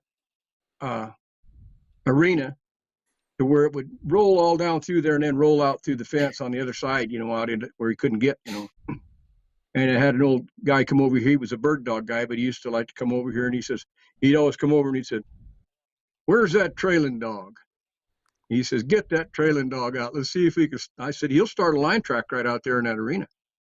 Yeah, he says, I don't know if he will this time. I said, "Oh yeah, I will." So I'd go in the kennel and let old Milo out, and he'd come out. Boo! He'd hit that where that rock skipped across there. And the funny thing about it is, he could trail that for a week. Yeah. He could trail that for a week, and he wasn't running by memory, and that he could trail where that rock had hit out there through there and stuff. So it really, really holds when it's saturated on a rock, like you said, where you rub it on there, or concrete where it's dense and stuff. So it was pretty interesting, but that was quite a game with Milo. And then I'd play ball with him and stuff, and he'd play just like a lab. I'd throw the ball up on the roof and it'd roll off, and he'd jump up in the air and catch it and bring it to me and throw it up again. And but he had a handle on him. Where'd it go? What kind of terrain features do you like to key in on to find lion sign? Well, it varies. It varies in varying areas, but the terrain, they don't call them mountain lions for nothing, and they like rocks. and they like high points, and they're going to get to those rocks and those higher points because they like to be able to see. They hunt a lot by sight, and they got extremely good eyes. And you've got to look for those areas where there's prey species. If there's no prey species, you're spinning your wheels. I mean, they may be hunting jackrabbits and pack rats for a while, but they're going to be hunting their normal prey species. They're going to try to find them. And to be in good lion habitat, you've got to have whitetail, mule deer, elk. I found them in areas with pronghorn antelope where they keyed in on antelope, and they were quite successful in hunting that. And when you don't have those features, and you don't have the prey, look out, because they're going to be killing something. And before they get out of there, it's going to be house cats, house dogs, sheep, burros, llamas. I've had them kill it all, you know. Here you go. I've got a really good young dog. Every now and then when I free cast, if there's nothing out there, after about 3 hours, he will trash on me. I have tried just about everything. He's 11 months old. Well, he's young. He's young, and it sounds like he's got a lot of hunt in him. And maybe what I would do is try to get to an area where you know there's more game than that. 3 hours is a long time, and it's just like a young kid. You put a young kid out there, and he hasn't got something to play with. You know, after a while, he's going to go off and get in trouble. He's going to find something to do. And 3 hours is quite a long time on an 11-month-old pup. They're still just kind of figuring things out. Everybody talks about this wizard pup they have at 6 or 8 months old. Once in a while, you'll get one, but still, they're still putting shit together. And so be patient with him, get him in some game, and then get him on the right stuff first so he knows it. And he's probably still going to trash on you some, but it's going to become less and less when you get there and you reward him. And I don't know what game you're running, but it really doesn't matter, you know. But get him on some tree game, you know. And I don't think it hurts, and I'll tell people this, unless you're into thick coon country where you hunt bear or lion, get them out there and coon hunt with them if you got coons around, you know, and do that. And I don't think if you had a good squirrel population with young pups and stuff, I don't think it'd hurt to let them run those squirrels and tree them too. How Because about they start foxes? looking up at, I don't know about foxes. Foxes are just, oh boy, I've wasted a lot of time with them. I mean, I really admire a dog that runs them. And I've got a friend here. He's got the finest strain of blue tick dogs in the country. He's got some running dogs too now. And I mean, this guy catches a lot of stuff. He sends me lion pictures, bear pictures all the time. But he is a fox fanatic because he can hunt real close to his house. He's got young children. He can hunt real close to his house. And I mean, he's a fox running dude. And he takes those same dogs, though, and he'll go and catch a lion. He'll go catch a bear. He'll catch a bobcat. But he's a hand. This guy's a hand. I mean, he stays right on him. You think a dog can learn to run like fox at night and then not mess with them during the day? I don't think so. They're following their nose. I mean, I know Lester Nance said that he had dogs that would do that, and I believed him. I think he was an honest man. I think there are some dogs you probably can, but I don't know. I think a fox is a fox. You know, day or night, he still smells the same. Day or night, and I've never had a lot of problem with red fox, but gray fox, them son of a guns. And they inhabit a lot of the same areas that lions do. They like the rocks. They like I honestly believe that a fox smells like a lion. I really do. I think they do at times. I've got video. Where was it? I got the video of a fox laying in a lion scrape. Yeah. Rubbing, you know, like a dog will lay down. Roll in it. Yep. I got to. Yep. Where did I see that video? I even shared it. I thought I knew it.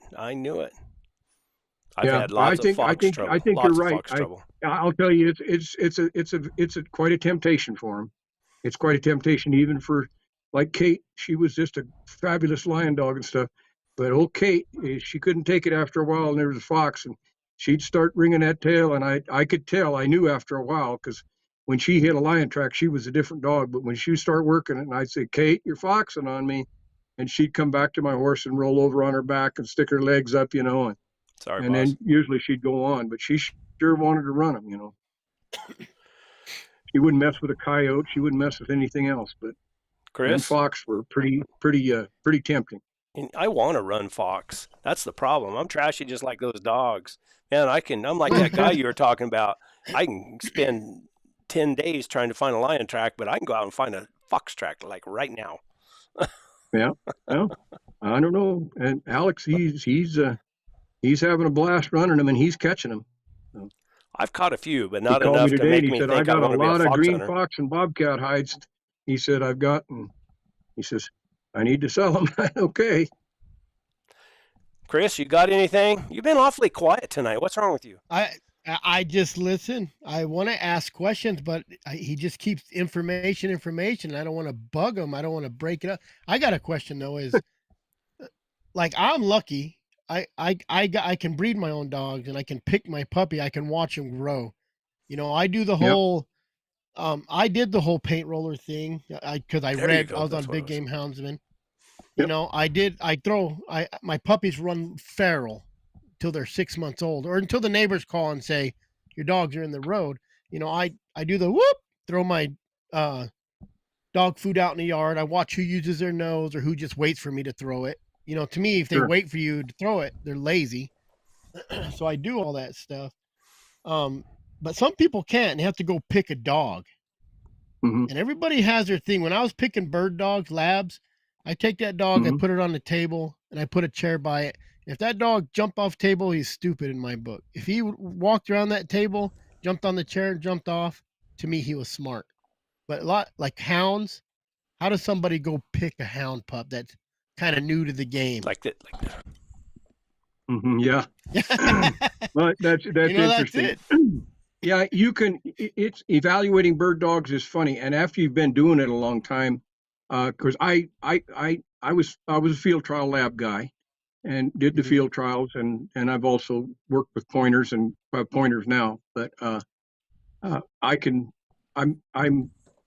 watch the parents of those dogs work and different things, and generally go in and kind of, I don't know, I know it sounds funny, and it sounds kind of voodoo, but I can look into a litter of pups sometimes, and I won't pick a shy pup, and I don't always pick the runt. Sometimes I will, but I look in there, but there's something, some pup will shine, and I don't know how to qualify that. I got a bird dog out here, German short hair female.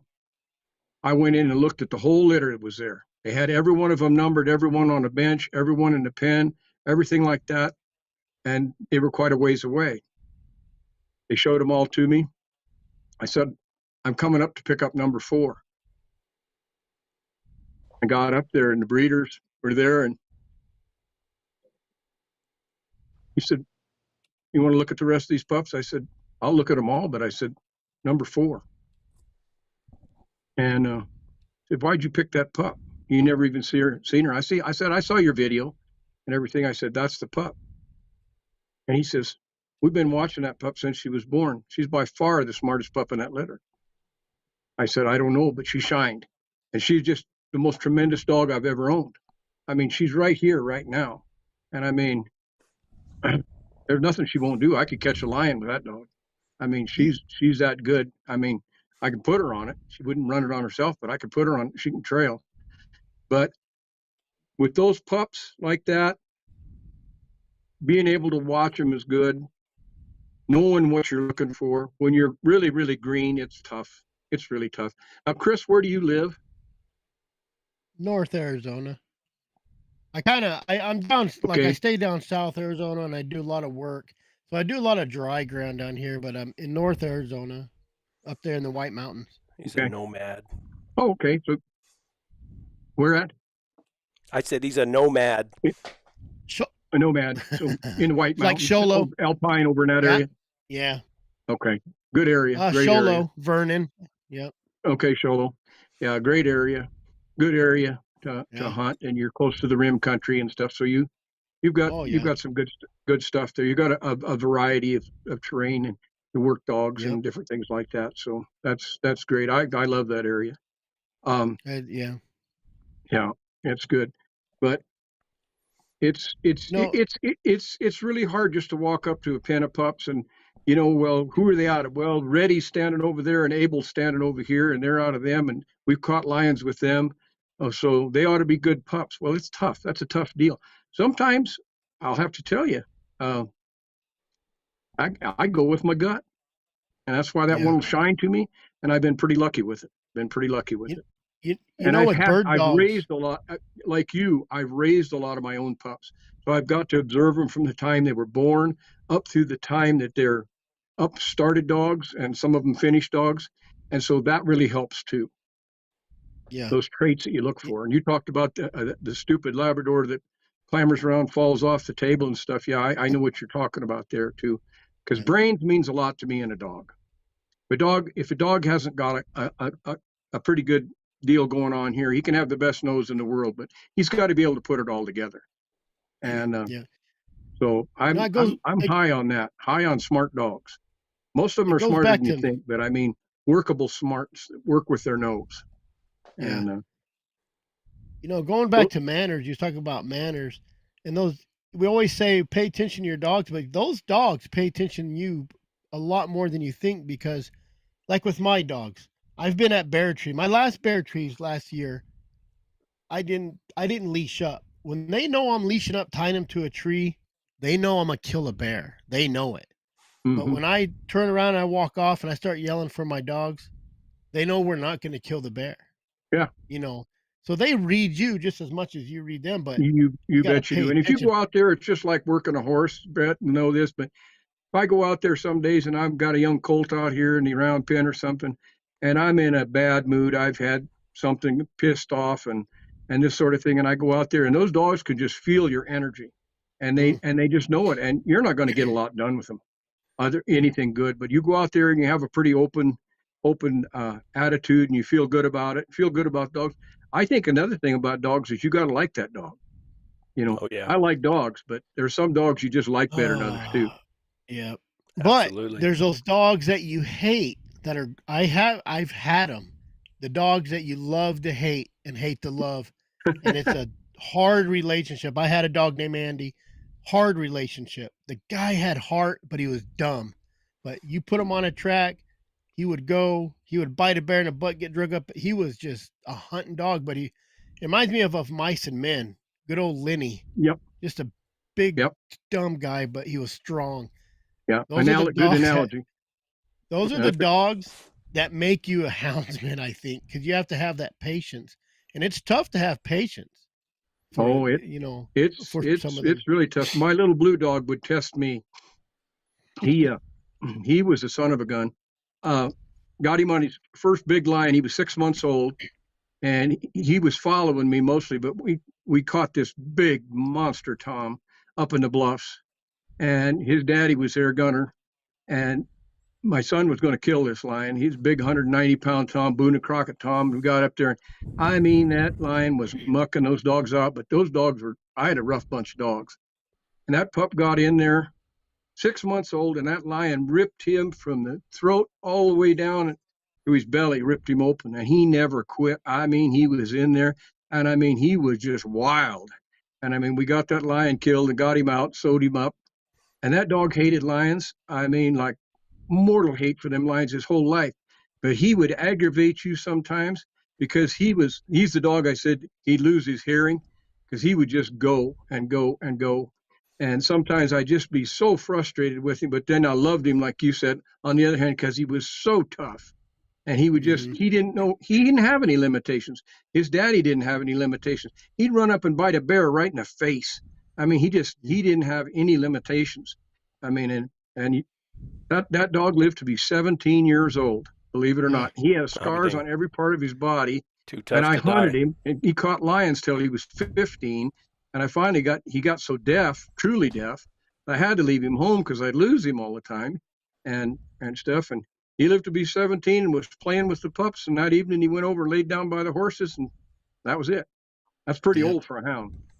Can you hunt a pup too much? Yes. Absolutely. You can burn them out. And it's just like working a young athlete too much. He's really doing good and stuff, and you really start pounding it on him, and you're starting to expect more than you say you are. You're starting to expect more, just like that 11-month-old pup, still pretty young. You can hunt him and get him in good situations and stuff, but you can hunt him. I tell a good story. I got a young dog from Van Johnson, young Walker dog. Call him Scout. Oh, he was a good one. And boy, he just took off like a house of fire. I mean, my gosh. I mean, and hardly did anything wrong, and he was running pretty tough tracks and treeing great and everything. And boy, I was hunting hard at that time, and I just couldn't leave the house without throwing Scout in after that. And finally I noticed he was, of course, I'm sure he was getting sore. He's getting worn out and different things. And I was pounding him because I'd be riding those 25-mile circles, and stuff. And he started slowing down, and he quit on me. He just quit. And finally he got to where he was laying out on me some. And I backed off on him, and I backed off and let him recuperate. And then I'd start taking him maybe once a week and slowing him back into it and stuff. And he went on and made a nice hound. But I thought this was going to be the next world champion right there when he was so young. And I was so greedy. I couldn't stop myself from just getting that kid like on the basketball court every day. And you're going to shoot hoops for 3 hours every day. And man, that kid's hitting him and hitting him and hitting him and hitting him and hitting him and hitting him. And finally he runs off and he says, "Where is he?" And he says, "I'm tired of shooting hoops. I want to do something else. I want to, I need a little rest or something." So it's just like anything else. Yeah, you can overdo it. Not too many of us nowadays overhunt our dogs, but sometimes we do. I was burnt out on horses when I was about 10th grade. It was just enough. But I came back to it later on. Yeah, and you will. But that was everything. Break colts, clean stalls, go to horse shows, it was nothing but work. Yep. I was just telling you got to make it fun for them. You should get dogs at 20 years old. You'll see a lot of these kids that were raised with dogs that have to clean up the crap and feed every day. My kids are they're taking care of them while I'm out of town. The ones I leave. I bring about 10 or 11 dogs down here, but why do lions scratch? Well, it's communication. Everything's communication out there with lions. They don't write notes on trees or post or text or anything like that. They are vocal, but they cover such big country, so it's a communication marker. And it's not always the toms that leave the scratch. I was going to say, dang it, you took my.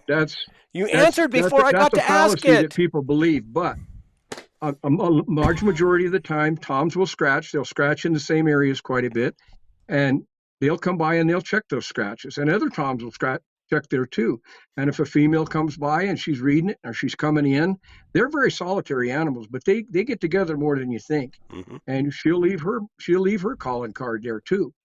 And also they want to let other lions know that they're in there, So, I wanted to ask that question. I've seen females scratch a lot, and they make different kinds of scratches than a tom. I mean, they'll make a scratch, and believe me, they will make a scratch with their front feet. Those females will scratch with their front feet and their back feet. But a lot of times it's not a traditional lion scrape as you've seen it, where they're backing up and stuff, but they'll scratch or they'll come up and re-scratch or scrape on another one's track. And then, of course, females, when they have kittens and stuff, they make markers. They'll make toilets and markers. And I've seen some of them 3 foot tall before. And that's a homing device for the kittens. When she leaves the kittens and goes out to make another kill and stuff, they stay around those, and they stay in there pretty close. And they check it, and they'll check it. And a lot of times in dense lion population, those females check in a lot because, if someone comes in and kills the dominant tom in that area that's been in there a while, and that tom is taken out, it's not very long, and another tom will come in there. He'll come in and start checking, and he'll check all the calling cards, and he'll check this, and he'll go, "Oh, big boy ain't showing up anymore. He must have left the country. He doesn't know. He's gone. He's killed. He's on somebody's wall already." But he comes in, he sets up shop, and he's like, about time for me to get a little action. I'm going around here and kill some of these kittens. The highest incidence of mortality with lions is lions. Mm-hmm. Lions kill more lions than anything else kills. They kill them. They eat them. I found tons of them inside the lions and things like that. And not just kittens. I've seen them kill subs. I've seen them kill other toms. I found other toms killed by lions. And females. We definitely need to outlaw that. I've heard of a big tom killing a female too. That just wasn't in season. They just kill her and cannibalize her. Absolutely. They kill a big tom is nasty, guys. Yeah. Those great big ones, I mean, they're nasty. They kill anything that gets in their way if they want to. They'll kill a bear. I mean, they might not kill a giant bear, but we've found bears killed by them, covered up. Well, Dale, Yeah, I remember they're nasty. reading in Dale's book or listening to it on a podcast or something where they found, bear feet and everything in Oh yeah, he carried that little barefoot around with him. Yeah. I remember him talk about that. Well, I was surprised, but yeah, I found it, and and they kill it. They love to kill coyotes. I mean, they kill a lot of coyotes. And those, well, you're talking about those females. Those are those mounds. We call them mounds. Where I found one. I thought it was a kill. It was so high. I thought, and it had deer hair in it. Matter of fact. Oh, sure, a lot of feces in there. They crap on it. Little piece of gut. It's a homing deal. It was a kitten area. I think I called you after I found that. I didn't know what in the world was going on. I went up there the next day thinking I was going to catch a lion off a kill, but it wasn't a kill. Can you train a champion bird dog lab pup to hunt lions? You probably could. He's not gonna have the natural trailing ability. Labs do trail some. He'll retrieve he's smart enough in the right area, and maybe in the snow. I've had several labs I think would have caught lion. Tugs, the one I had over on that Black Mesa lion, he would go with the dogs, and I'd hear him when they get it hot and going, and you'd hear him squealing in there. And boy, he thought he was tough until he got in with that lion and got a hold of him, and he too bad it crippled him. Got him by a front leg, and I was stupid for doing it because he was a really good waterfowl dog, but he was just my buddy and he had to go along, But I haven't seen too many labs make lion dogs, but I've seen quite a few German Shorthair and German Shorthair crosses and Drothar crosses make good lion dogs. There's several guys over in Arizona that hunt dry ground exclusively that are hunting them. Dave Carlson. They're hunting some pure ones too. Did you ever meet Dave Carlson? Oh yeah. Yeah, Dave loved him. Yeah. Dave loved him. He was a character. Dirty talking Dave. Oh my gosh. But he was hilarious. He used to do those videos and he'd be on that donkey and away he'd go. He caught a lot of lions, trained a lot of dogs, but there's some other guys that were trained under Dave over there now that are probably some of the most prominent lion hunters in the Prescott area and down in there that catch a lot of lions. I mean, these guys are big time outfitters. They're running a lot of bird dog crosses. They can take the heat. They can get around in the rocks. They handle, and there's a lot of hound in those old, especially the short hairs. Especially the bigger type ones. They're pretty cat minded. I'll be dang. Yeah, he could cuss a blue storm, that's for sure. I caught my first bobcat with a dog with an English pointer. Yeah. So. Benny, what's up, man? Tell us something He's good. Sleeping. About past my bedtime. I got to get up and go to Lubbock early in the morning. Well, that's a tough place to go anytime. Guys, man, it was fun. That was as good a podcast as we've ever had. It's a lot of fun, and you guys stay in touch. And I'm always around my phone or my text or whatever. And if I'm at the ranch, we've got pretty good service down there now. We got that Starlink down there finally, and so now even out in the middle of the reservation, I've got pretty good signal. Yep. Cool. Yeah. Come back. We'll holler at you again. When's our deal, Benny, in the blue? I'm trying to remember. June. Okay, yeah, June. Well, hopefully I see you guys before then, but if I don't, I will see you there, and I will bring some blueberry pie. Let me know about that, about Dick Ray. Yeah, I'll talk to Dick tomorrow, and he'd love to do that, and probably be pretty good timing right now too. And he is kind of considered one of the leading advocates in the state of Colorado. And Dick has vast experience. I mean, this guy's hunted in Russia. He's done all kinds of things. He's a great spokesman. Speaking of politics, I was told by an Arizona guy that we should say a good word for Carrie Lake over in Arizona. I don't usually get into politics at all, but they say that she's on our side. Yeah. That she's pro hound, pro hunting, and she's way ahead in the polls again, like she Good. was when she for the governor, and we'll see what happens. Good. Yeah. Yeah, guys, it's just it's a terrible thing that we have to to be as we are and be somewhat activated to talk to people and share our passion for the sport.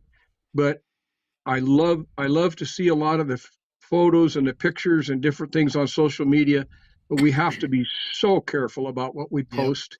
And because we all know things happen out there, and things happen when you're out there hunting and stuff. But a lot of people don't understand it, and they don't get it, and they only see the bad side of it, and it paints a real dark picture. And I know you want to brag on your hounds and you want to brag on them, and it's great that you do. You love your dogs, you love your sport.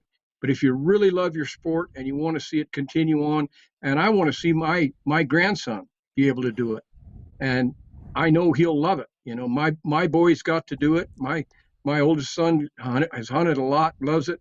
Now he's got a little boy, and I'd like to be able to see him be able to do it too. And you know, if we keep shooting ourselves in the damn foot, being stupid, you know, just to show off another lion or another this or another lion fight or things like that, you can share that with your buddies and different things like that. But on a social platform, stop and really think about what you're doing before you do it, because you're not doing your fellow hunters a real good service. You're really not. And hey, we're all in this together. Hey, I don't ever want to see it where we can't take a hunting dog out and hunt, and take a young person out and show them the thrills that I got to know as a young person and got to share with so many people. And it's a great sport. It's a great thing to do. It's part of our American freedom. It's part of our American pastimes that we've had, and it's also been a way of living. It's helped people make a way of living all these many years, especially as big game hunters. We know that very much, and so let's take care of it. Absolutely. That's a good word to finish on right there. Perfect. All right, you guys have a wonderful night, and go eat some porcupine. Thanks, Mike. Mike, thanks. Appreciate it. All right, We're gonna go eat some prairie dog. Bird dog. Guys, all right, thank good you. night, fellas. All right. Yep, bye, everybody. Hasta luego. Or whatever.